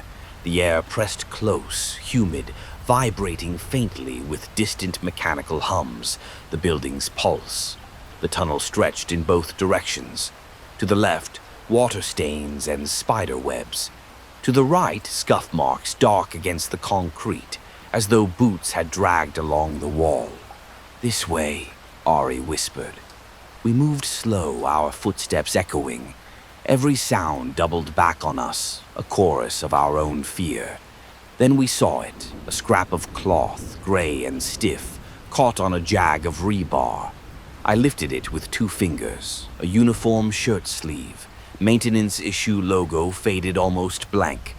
Ari's jaw tightened. "He's been down here for years." The tunnel curved, dipping slightly. That's when we heard it, a whistle. Not far, not faint, clear. 2 notes, rising, falling, patient. We froze. The sound came again, closer. The beam of my flashlight trembled as I swung it forward. Something glinted in the dark ahead. Metal? A tool? No. Eyes. 2 pale discs, catching our light and throwing it back. Then his voice, smooth and steady from just beyond reach. "You shouldn't have come into my house." The words slithered through the tunnel, low and certain, as if the walls themselves spoke. Ari raised her bat. "Show yourself." Her voice cracked in the damp. The eyes didn't blink. They hovered, reflecting our flashlight, too still, too patient. Then, slowly, they shifted to the side, vanishing as though he'd melted into the concrete. We rushed forward, boots splashing in shallow puddles, the light scattering over graffiti-like scratches carved into the walls. Not names, not symbols, just one word repeated over and over in desperate gouges. "Soon," Ari hissed through her teeth. "He's been writing to us for months." "No," I whispered, tracing one mark with my fingertip. The groove was fresh. Damp dust clung to my skin. "Not months, last night."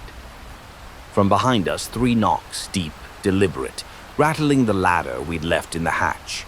We spun around, beams jerking across wet walls, but the tunnel stretched empty in both directions. "He's circling us," Ari muttered, like a rat in a maze he already solved. The whistle came again, this time not ahead, not behind, but above, the ducts. His second set of lungs, the sound vibrated through the ceiling, crawling across the concrete like water. Ari shouted, "You think you own this place? Step out and prove it." The laugh that followed was close enough to stir the air in my hair. A dry, rasping chuckle that bounced off every wall, impossible to locate. My flashlight beam swept wildly and caught something on the ground, A lemon-scented wipe, folded into a neat square resting on the damp floor like a calling card. Written across it in marker, smeared from moisture, was one word: welcome.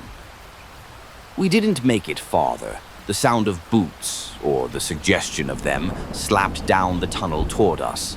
We scrambled back to the hatch, climbing into daylight like drowning swimmers.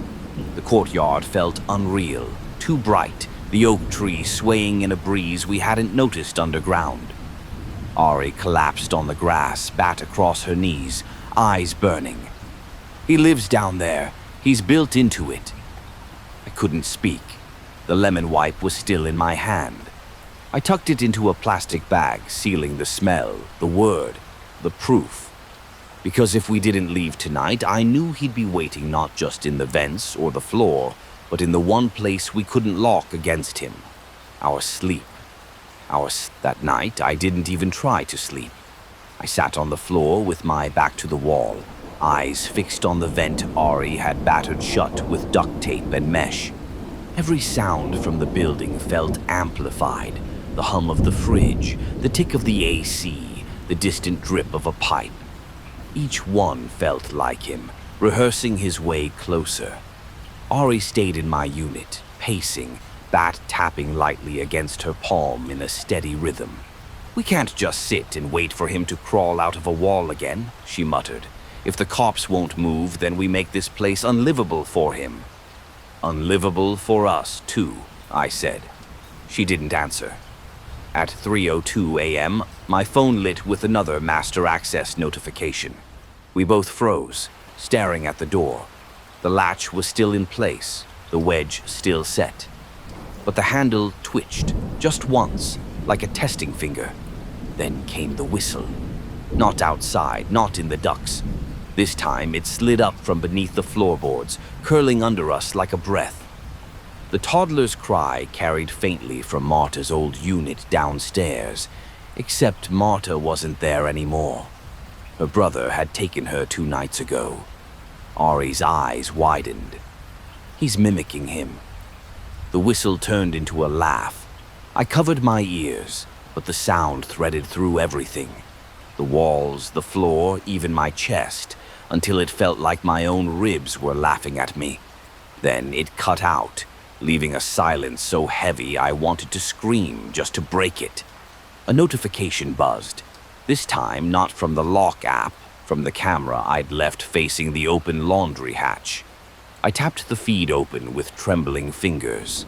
The grainy night vision view showed the tunnel mouth, black and still. For a moment, nothing. Then a face leaned into the frame. Not hidden, not blurred, plain. Smiling, wide and calm, eyes catching the infrared like silver coins. Cardoza. He raised his hand in that same mocking salute, then pressed a finger to his lips. Shh, the feed cut to static. Ari swore and hurled her bat at the floor, the thud shaking the window panes. "He's telling us it's already over," she hissed. But I couldn't speak, because as the static flickered on my phone, 4 words appeared across the feed, not written, not typed, but scrawled in the distortion itself. Jagged white lines on black, almost out of time. The words bled through the static like veins of lightning. Almost out of time. Ari grabbed my phone, shaking it as if she could rattle the message away. "That's impossible. Cameras don't—" She cut herself off, staring at the screen. The static pulsed once more, then went dark completely. I whispered, "He's not just in the building. He's in the system. The locks, the cameras, everything we trusted to keep us safe. He owns it." The air conditioner clicked on, and the vent above us exhaled cold air. This time, though, the air carried words, faint but clear enough to make my stomach turn. "You'll let me in." Ari hurled a chair against the wall, making the plaster crack. "Enough! We're not mice in his maze." But I knew rage wouldn't matter. He didn't need to brute force his way inside anymore. He could wait, keep testing, keep learning, and eventually one mistake, one slip of mine would open the door for him. By dawn, the complex was nearly empty. Tenants had fled in the night, cars gone, blinds closed, silence where voices had once echoed. Only a handful of us remained. Terrence was gone too. His office stood open, desk bare, the complex manager's polo crumpled in the trash can, abandoned. They knew, Ari said flatly. He's not a ghost. He's the contractor, the owner. They let him build himself into this place. I walked behind the desk, hands trembling, and opened the one drawer left behind. Inside sat a folder labeled Incident Reports, Archive. Dozens of papers, complaints dated back years, tenants describing knocks, whistles, windows pried, locks tampered with. Always dismissed as maintenance checks or tenant error. Always signed off by management. Marta hadn't been the first with a toddler. Families had come before and left before. He's been doing this for years, I whispered. Perfecting it, using us like practice locks. Ari slammed the folder shut. Then tonight we end it. That night we prepared not with flour or bells, but with fire, cans of accelerant from the shed, rags for torches. If the building was his house, we'd burn him out of it. The plan felt insane even as we laid it out. Corner him in the tunnels, trap him with flame, and force him into the open where the police couldn't ignore him. "Are you ready?" Ari asked, torch in hand, eyes bright with a fury that almost looked like hope. I swallowed hard, staring at the laundry hatch. "No, but I'll never be ready." We pried the hatch open one last time, and the tunnels breathed up at us, damp and waiting. From below, faint and calm, his voice floated up. Finally. The words slithered through the hatch like smoke. Finally. Ari lit her torch, the rag flaring orange. "He's waiting for us," she muttered. "Good. Let him." The ladder rattled as we climbed down into the dark. The flames licked shadows across the concrete, making the tunnel walls look alive. Scratches and stains twitching in the firelight. The lemon stench hit stronger here, cloying, sticky in the back of my throat. We moved forward, our torchlight carving tunnels out of the dark. The word soon was carved fresh into the wall again and again, gouges wet with dust. And mixed among them now, another word scratched deeper, angrier. Now. Ari swung her bat against the concrete, sparks spitting. "Show yourself," the whistle answered, two notes drifting from everywhere at once. It echoed from the ducts above, the pipes beside us, the floor beneath. We pushed on until the tunnel split. Left smelled of mildew and stagnant water. Right carried heat, faint and pulsing, as though the building's breath exhaled there. "That way," I said, pointing right. My hand shook so badly the torchlight jittered. We turned and found him. He was standing in the center of the passage, 20 feet ahead, not crouching, not scuttling, but standing, tall, calm, still. His face was pale in the firelight, eyes glinting like wet coins. The tool roll hung from one hand, the other raised in that same mocking salute. "Cardoza," Ari hissed. He tilted his head, listening, then let the tool roll fall open at his feet. Picks, shims, keys, all lined up like a surgeon's kit. "You never understood," he said softly, voice carrying as if the tunnel were built for it. "Locks are doors that want to be opened. Walls are lungs that want to breathe. And you," he smiled, slow and thin. "You're houses that want to be entered," Ari roared, raising the bat, charging forward with the torch. But before she reached him, the tunnel lights we hadn't even noticed wired into the ceiling, flickered on, blinding white. When my vision cleared, he was gone. Only the tools remained on the floor, arranged neatly into a single word. Mine. The word gleamed in steel, each pick and blank key laid with deliberate care. Mine. Ari froze mid-step, bat raised, torch sputtering. He was just here. Her voice cracked, fury and disbelief tangled together. I crouched, forcing myself closer to the letters. The tools were cold to the touch. Too cold, like they'd been lying there for hours. My skin crawled. "He's playing with time," I whispered, making us question when he's with us, not just where. The lights above hummed, sterile and bright, cutting every shadow away. But the brightness made it worse. No cover, no dark to blame, just the raw fact of an empty tunnel that had held him seconds ago. Ari kicked the word, scattering tools across the concrete. The clangs echoed too far, as if the tunnel swallowed and repeated the sound from places miles away. "Come out, coward!" she shouted. "Face us!" A whistle answered, not behind us this time, but above. The ducks groaned, metal flexing. Dust fell in streams, then, clear and calm, his voice floated down. "You came looking. You can't leave now." The torches flickered. The overhead lights blinked once, twice, then died. Darkness swallowed us whole. I felt Ari's hand clamp onto my arm. The tunnel seemed to expand, every sound magnified, water dripping, pipes rattling, our breathing sharp and shallow.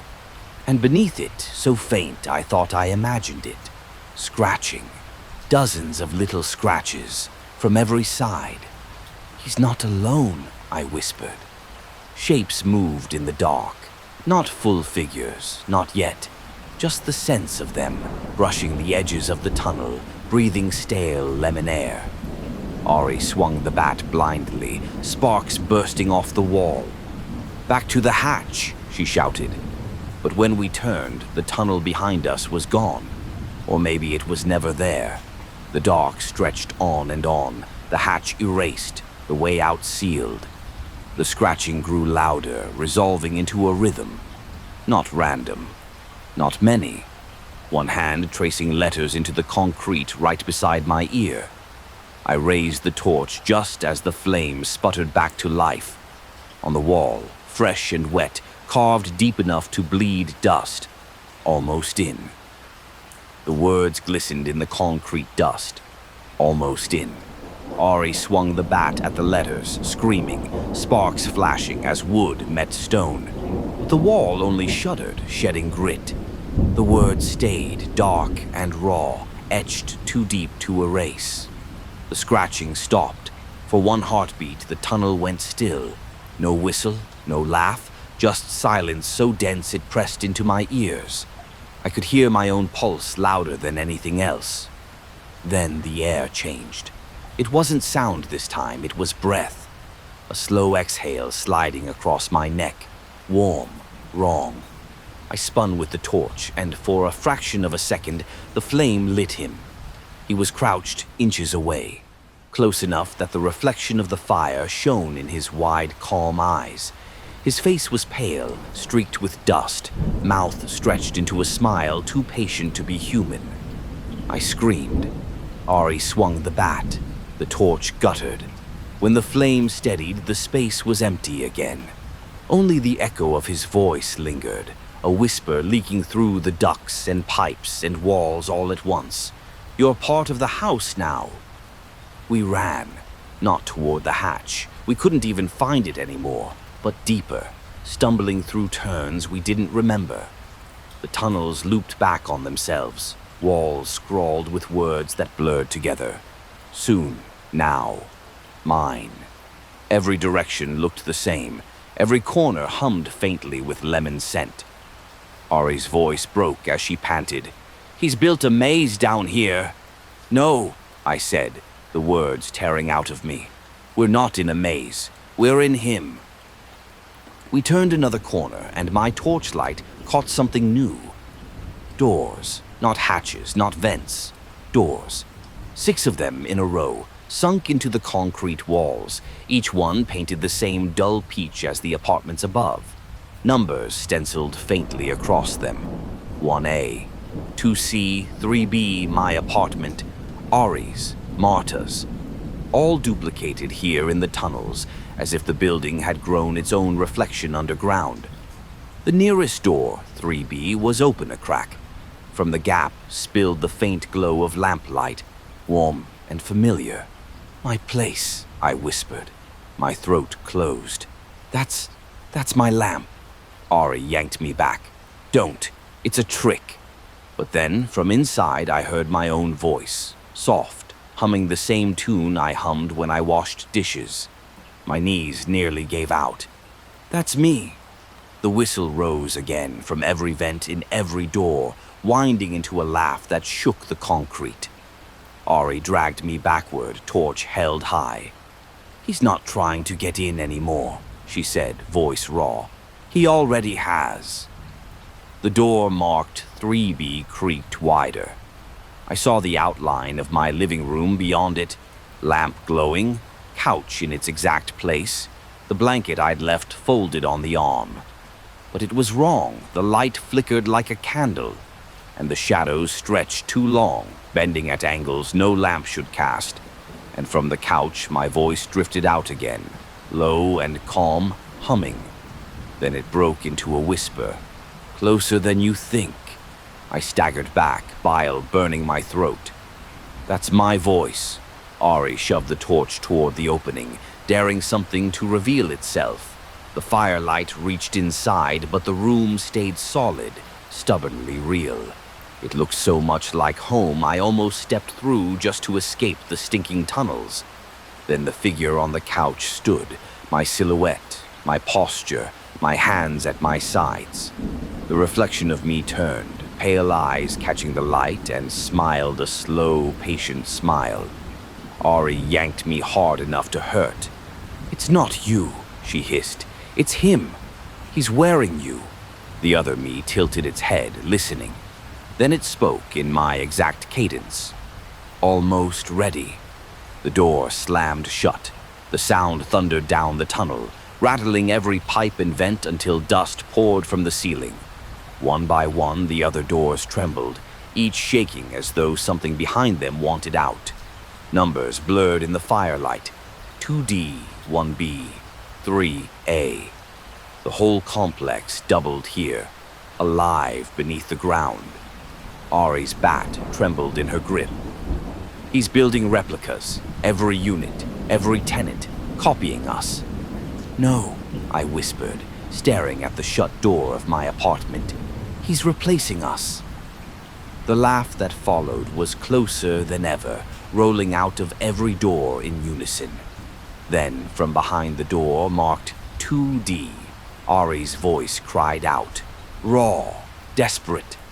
"Help me!" Ari's eyes went wide. She shook her head. "That's not me." But her grip on the bat loosened, just slightly as the cry came again. "Help me. Please, don't leave me here." And in that moment, I couldn't tell anymore if it was him mimicking us, or if some part of us was already trapped behind those doors. Ari's breath came fast, shallow. Her eyes flicked between the door marked 2D and the tunnels stretching into black. "That isn't me," she whispered, voice trembling. But her bat dipped lower. The cries on the other side of the door matched her tone perfectly. Desperation, fear, even the catch in her throat when she said, "Please." "Ari," I said, grabbing her arm. "Don't. That's what he wants." The voice behind the door grew frantic. "Please, I'm still inside. He has me. Don't leave me here." Ari ripped her arm free, bat shaking in her grip. "What if it's real? What if—" She swallowed hard, eyes wet. "What if he already took me, and I'm just—" "No." I stepped in front of her, torch between us and the door. "You're here. You're with me. That's him. Just him." The door shuddered under a heavy blow like fists pounding from the other side. Dust rained down, the hinges groaning. My torch flame wavered. Then from the next door, 1B, came Marta's voice, broken by sobs. "He's got my baby. Please, please open the door." I choked on air. Marta was gone, safe across town. I knew it. But the cry was so real I felt milk-warm breath against my ear, the toddler's shrill sob right there in the tunnel with us. Ari pressed her palms over her ears. "Make it stop," she whispered. Every door shook now, rattling violently, a chorus of voices spilling out. Mine, Ari's, Marta's, Mr. Patel's, all perfect copies, all begging, screaming, laughing. Our own building come alive around us, filled with our doubles pounding to be let out. I swung the torch in a wild arc, flame hissing against the damp. "Shut up!" I screamed into the noise, and then, all at once, it did. The silence that followed was worse. Every door went still. The only sound was water dripping somewhere far off, until one door eased open by itself. 3B. My door. Inside, I saw myself again, sitting calmly on the couch, head tilted, hands folded neatly in my lap. This version of me looked straight into the tunnel and spoke, voice soft but carrying. "You can't keep me out. I'm already home." And when she smiled, I felt my own lips curve, without meaning to, without permission. I clamped my hands over my mouth, forcing my lips still, but I could feel it. Something pulling inside me, coaxing the corners upward. Across the threshold, my double's smile widened in perfect sync, her teeth small and deliberate in the firelight. Ari shoved me backward, torch between us and the open door. "Don't look at her," she barked. "It's not you, it's him." But my double shook her head, almost pitying. "No, Ari, she knows." Her voice, my voice, was calm, steady, like when I reassured my sister on the phone. "She feels it too. He's already in. All that's left is letting him all the way through." My knees buckled. I tasted lemon, sharp and chemical, rising up from the back of my throat. Ari raised her bat, teeth bared. "Back off!" she screamed. The double didn't move. She just tilted her head, exactly the way Cardoza had tilted his in the tunnel, listening. "You think the fire will save you?" she asked. "Walls don't burn, houses don't die. But people," her eyes flicked to me, "people can be replaced." The torch guttered violently, as though the air inside the tunnel was being sucked away. Shadows thickened at the edges of the flame, curling like fingers. Ari swung anyway, bat cracking against the doorframe. The sound was deafening. For an instant, the figure flickered, like a bad video feed, my living room glitching into raw concrete, my double stuttering between smiles. Then it was gone. The door slammed shut, rattling the hinges, leaving only the gouged word scratched into the concrete above it. Mine. We stumbled backward, the tunnel vibrating with the echo. The other doors were silent now, their stillness somehow worse than the chaos before. Ari gripped my shoulders, shaking me. "He's trying to split you. Don't listen. You're real. You're here with me." I wanted to believe her, but deep inside I felt something foreign coiled tight, pressing against my ribs like a tenant waiting for its lease to begin. From behind every door at once came a whisper, layered and endless, carrying forward down the tunnel as though the building itself was breathing. "Are almost ready. The whisper poured down the tunnel like air through ducts. "Almost ready." Dozens of voices layered, each one a perfect copy of someone we knew. Mine, Ari's, Marta's, even Mr. Patel's. I pressed my palms against my ears, but the sound seeped through bone, through skin, until it vibrated in my teeth. Ari shouted something, swinging the bat at the nearest door, but her voice was drowned in the chorus.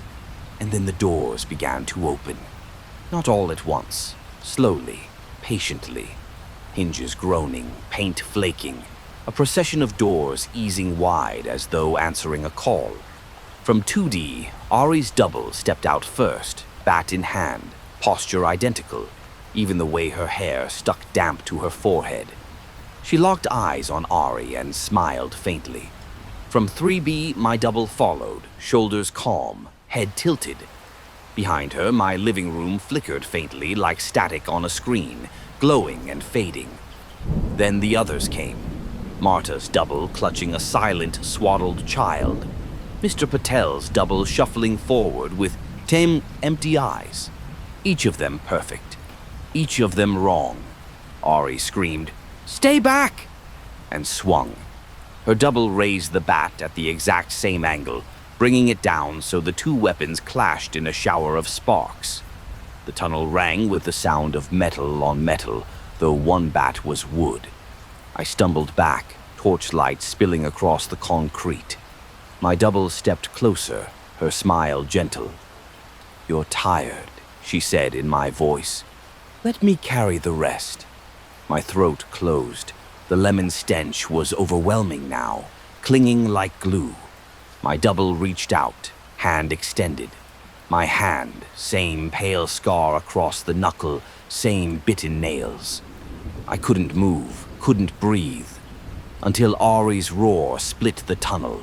She shoved her own double back, bat splintering with the force of the blow. "Don't touch her!" she screamed. The doubles froze. For a moment, the tunnel went still, only the echo of our ragged breathing filling it.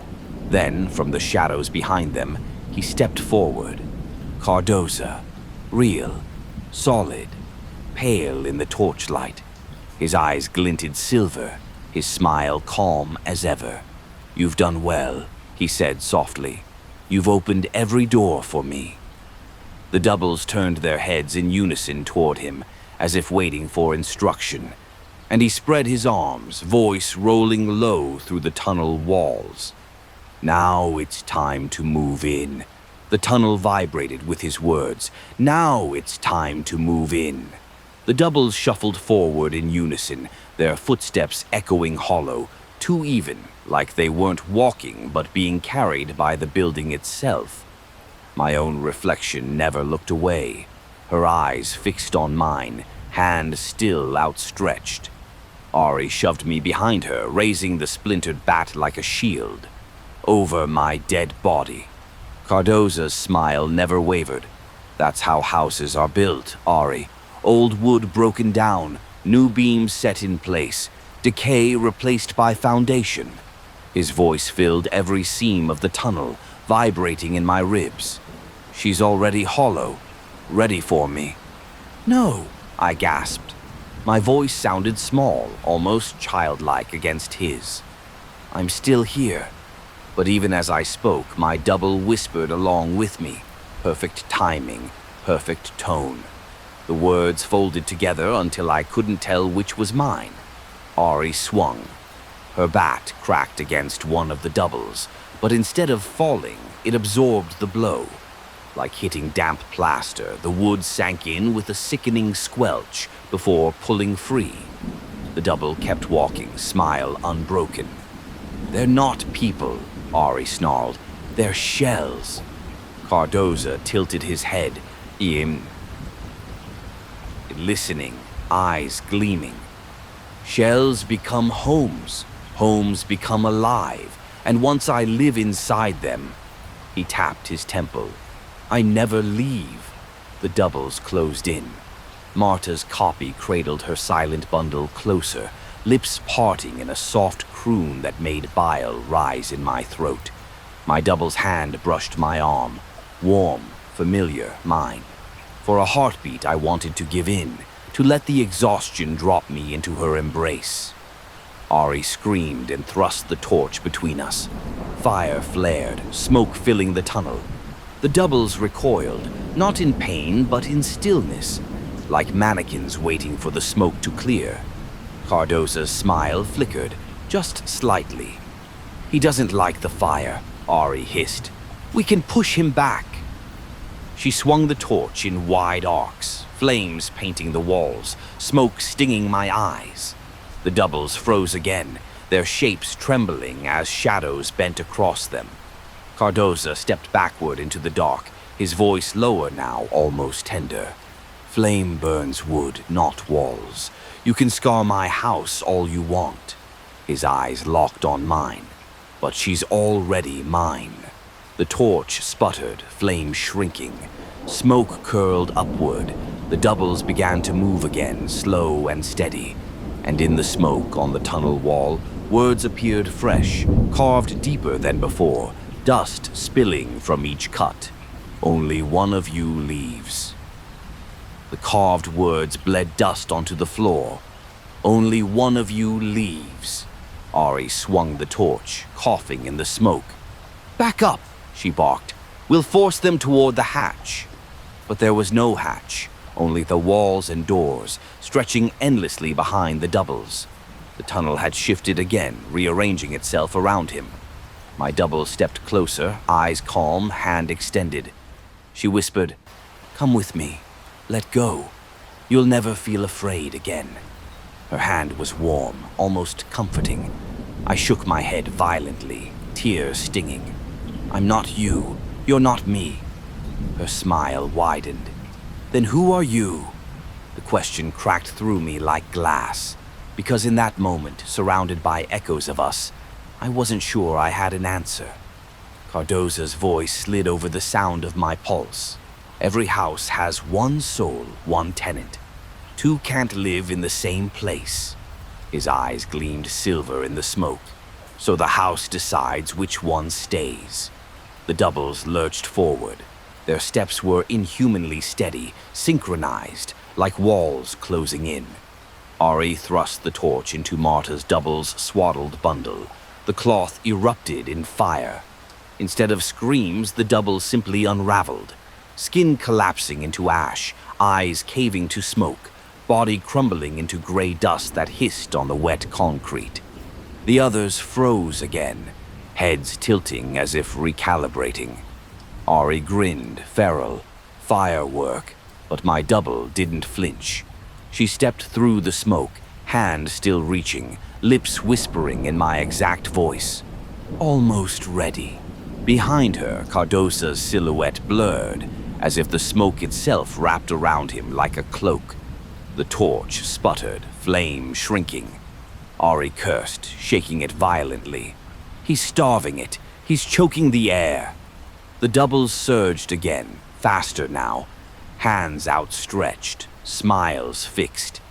I stumbled back, chest heaving, every nerve screaming. And then I remembered the folder in Terrence's office, the complaints, the years of silence. This wasn't new. This was ritual. He'd done it before, again and again.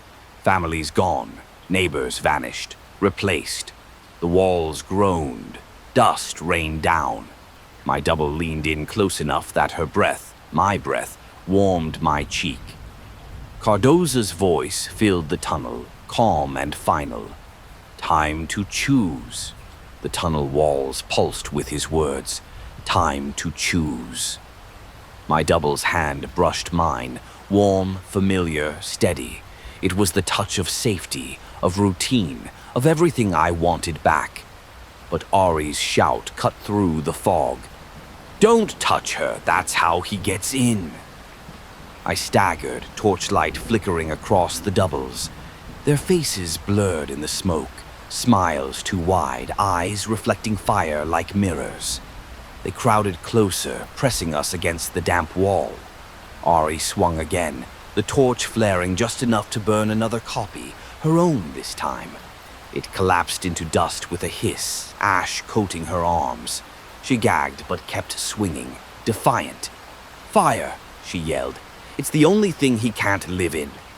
But my double didn't falter. She leaned closer, lips at my ear, voice exactly mine. "You're so tired. Let me carry it. Just open the door." I squeezed my eyes shut, shaking. "You're not me." "Then prove it," she whispered. The torch sputtered, flame guttering low. Ari cursed again, shaking the dying fire. The doubles surged forward in unison, their movement too smooth, too fluid. Cardoza stepped through them, calm, untouched. His smile was wider now, silver eyes glowing in the smoke. "Every house chooses its occupant," he said softly. "Every door opens for its true owner." The ground trembled. Behind him, one of the concrete doors began to split. Not open, but fracture, cracks spidering out, spilling dust and pale light. From within the light, I saw movement, figures shifting. Not doubles this time, shapes writhing, too many limbs, faces stretched too thin. The house birthing new tenants. Cardoza spread his arms, voice steady. Choose, or the house chooses for you. The torch finally died. Smoke swallowed us in choking dark. And in that pitch black, my double's voice whispered one last word, inches from my ear. Now. The dark pressed in, thick and suffocating.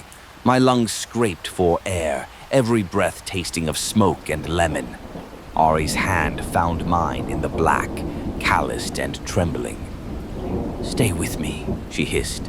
"Don't answer her. Don't let him in." But my double's voice brushed against the other side of my head, gentle, coaxing, like a lullaby I'd forgotten I knew. "You already opened the door. You just don't remember. All that's left is stepping through." I felt her fingers twine with mine, warm, real. For a moment I couldn't tell whose grip I was holding, Ari's or hers. Then the ground shuddered. The fractured door split wide, concrete crumbling outward. From it spilled a pale glow, cold and steady, like moonlight trapped underground. Figures poured out of it, dozens, maybe hundreds. Too thin, too long, faces blurred like wet paint. They moved without sound, their footsteps absorbed by the tunnel. Each carried fragments of us. Ari's jawline, Marta's eyes, my hands. Piecemeal echoes, stitched together like a collage of tenants. Ari roared and swung her broken bat blindly into the mass. It cracked against one of the things, but the splintered wood sank into its chest as if the body were wet clay. No blood, no cry. The creature only leaned closer, its blurred face twitching into my smile. "Fire," I croaked. "We need fire." But the torch was gone, trampled into ash under the tide of them. Cardoza stood calm at the center, hands folded behind his back like a man watching construction. His voice was even, patient. "Houses must be filled. Empty rooms are wasted space. You'll understand once you've settled in." The swarm closed around us. Too many, their hands brushing my skin, warm, familiar, identical to mine. The pressure was unbearable, like the walls of the tunnel squeezing tighter, sealing us in. Ari's scream echoed in the dark, raw and ragged. "He's trying to replace us. Don't let go." But I was slipping, my strength leaching away. And in the center of that tide, my double leaned in, smiling, her voice threading through the others. "Almost home." The swarm pressed tighter, bodies smearing into the dark like wet paint, their hands stroking my arms, my face comforting, invasive, familiar. Every touch carried a spark of recognition, like they weren't strangers at all, but fragments of me I'd forgotten. Ari slammed her shoulder against mine, forcing space. Her bat shattered against one of the figures, splinters flying. "Don't listen to them," she screamed, voice raw. "They're not you. They're hollow." But they felt so real. One leaned close, its face a blurred blend of my sister's and my own. It whispered, "We'll take the fear away. No more nights awake. No more waiting." Behind them, Cardoza's silhouette remained steady, silver eyes glowing, lips curved in calm satisfaction. "She understands," he said softly. "Houses crave to be full. She's tired of being empty. She's ready." The double's hands pulled at me, not violently, not even roughly, just steady, patient, as if guiding me gently through a doorway. My own double's face surfaced from the mass, perfect, complete, smiling with my smile. "Come home," she whispered. My knees buckled. For one terrifying moment, I leaned toward her, the lemon-stained air thick in my lungs. Then Ari's scream split the tunnel. She snatched the accelerant canister from her pack, the one we'd meant to use for fire, and hurled it against the wall. The metal clanged, fuel spilling, sharp and acrid. She struck her lighter, thumb raw from trying, and for a heartbeat I thought it wouldn't catch. Then flame roared to life. The tunnel ignited. Fire raced along the spilled fuel, searing bright, licking up the walls. The swarm convulsed as one, their blurred faces twisting, bodies writhing in the blaze. For the first time they screamed. Cardoza's smile faltered, just slightly. He stepped backward into the shadows, silver eyes dimming. His voice came low, almost a growl. "You can burn the rooms, but the foundation remains. This is my house." Ari grabbed my arm, dragging me back as the tunnel filled with fire and smoke, the air splitting with the shrieks of things unspooling into ash. "We're not his tenants," she spat, coughing. "We're burning the lease."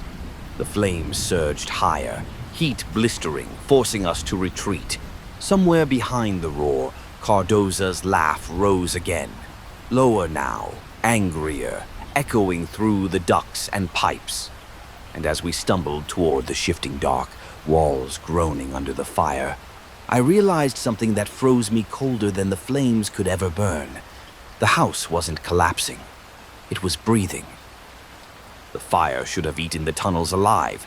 Instead, the walls swelled and contracted, coughing smoke back at us in thick bursts. The concrete flexed like muscle, seams widening and sealing as if the building itself were exhaling. Ari dragged me by the wrist, both of us choking on the acrid air. "It's alive," she rasped. "We're inside something alive." The blaze spread along the etched words, "Soon mine now," and the letters seemed to writhe as the flames licked them. But instead of crumbling, the words glowed, carved deeper, as though fire was the ink he'd always intended. From behind us, Cardoza's laugh rumbled low, vibrating through the smoke. "Yes," he said, calm as a priest at prayer. "Every house has a heart, and you found it." The floor beneath our feet pulsed once, violently, like a heartbeat. Ari nearly lost her grip on me. "We have to get out before it seals us in." The tunnel forked ahead. Left, black smoke rolling like a wave. Right, pale glow bleeding through cracks in a door marked exit. We ran right. The exit door swung open easily, too easily. On the other side, we stumbled into a hallway lined with peach-painted walls, carpet worn in familiar paths. My stomach dropped. It was the third-floor corridor. Our corridor. But wrong, the numbers on the doors shimmered, out of order. 3B, 2D, 1B, 3A. All in one row, as if the building had rearranged its tenants into a single stretch of nightmare. At the far end stood Cardoza, calm silver eyes glowing faintly in the smoke. He raised a hand in greeting. "Welcome home."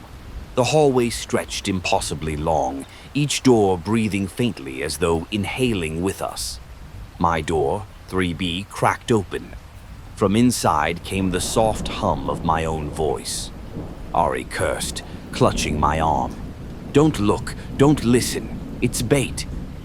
But the hum pulled at me, a lullaby I'd hummed every night for weeks without realizing it had become ritual. I forced my gaze to Cardoza instead. "What do you want?" My voice tore out, ragged. His smile didn't falter. "What every builder wants. Occupancy. A house without tenants is just a corpse of wood and stone. I've given this place life. Now it needs souls to fill it."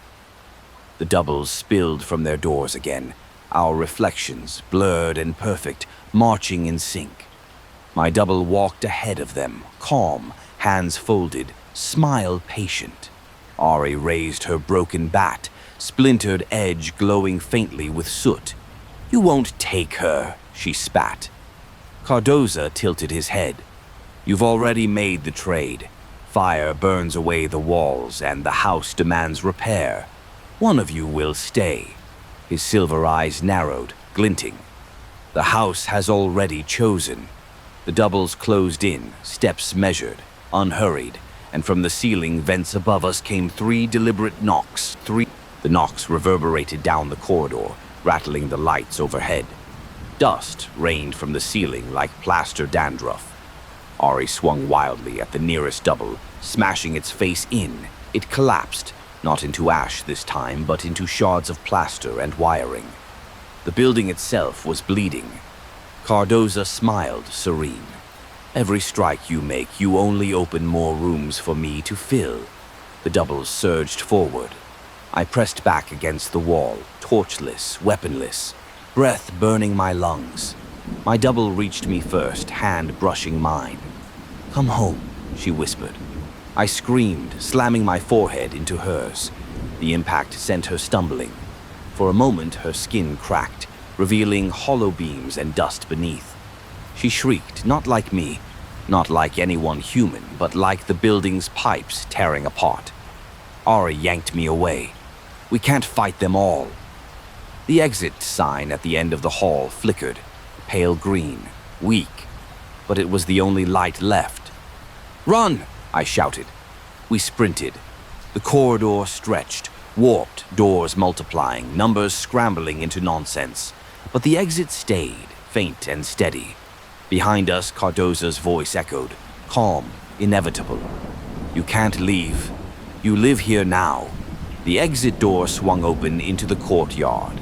The oak tree stood under the moon, sprinklers hissing across empty grass. For one heartbeat, it looked normal, our world untouched. But the tree's bark pulsed faintly, like skin. Its branches twisted toward us, groaning like beams under strain. Ari froze.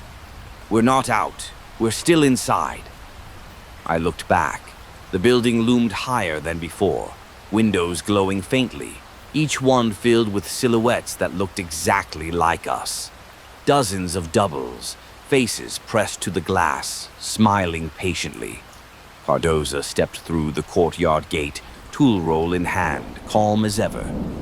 "You've given the house your shape," he said. "Every crack filled, every lock opened. You've made it whole."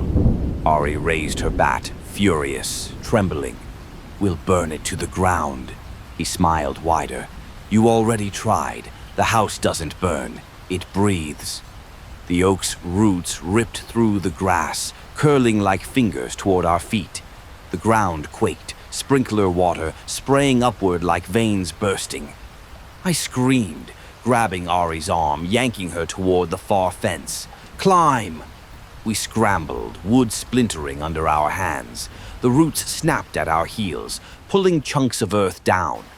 When I hauled myself over, breath ragged, I looked back. The building leaned just slightly, as though watching. Every window lit at once. Every double lifted a hand in that same mocking salute. And Cardoza's voice carried over the fence, calm, certain. "You'll be back. No one leaves home forever." We ran through the night, barefoot, bruised, sprinting until our lungs tore. By dawn, we collapsed on the shoulder of a highway, cars blurring past. A trucker pulled over, shouting, "You girls need help?" We nodded, shaking, filthy, coughing smoke. He drove us to the nearest police station. We filed reports. We showed the folder, the photos, the video feeds that hadn't been corrupted.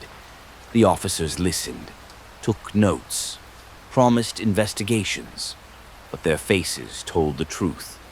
They didn't believe us. We begged them to check the building, to tear up the floors, the ducts, the tunnels. They nodded politely, told us to rest. By evening, we were given blankets, a hot meal, a safe bed in a shelter. For the first time in weeks, I thought I might sleep. But when I closed my eyes, the bed frame groaned like beams. The mattress sighed under me like lungs. And faintly, at the corner of the room, I smelled lemon cleaner. Ari refused to sleep. She sat by the door, bat across her knees, eyes wide. "He followed us," she whispered. "We didn't leave. We just widened the house." I wanted to tell her she was wrong, that we were safe now. But the hum in the walls, the faint rattle of pipes, said otherwise. At 2:16 a.m., my phone buzzed. Master access, 2:16 a.m. My blood froze. I hadn't reinstalled the app. The phone was new. I dropped it, screaming.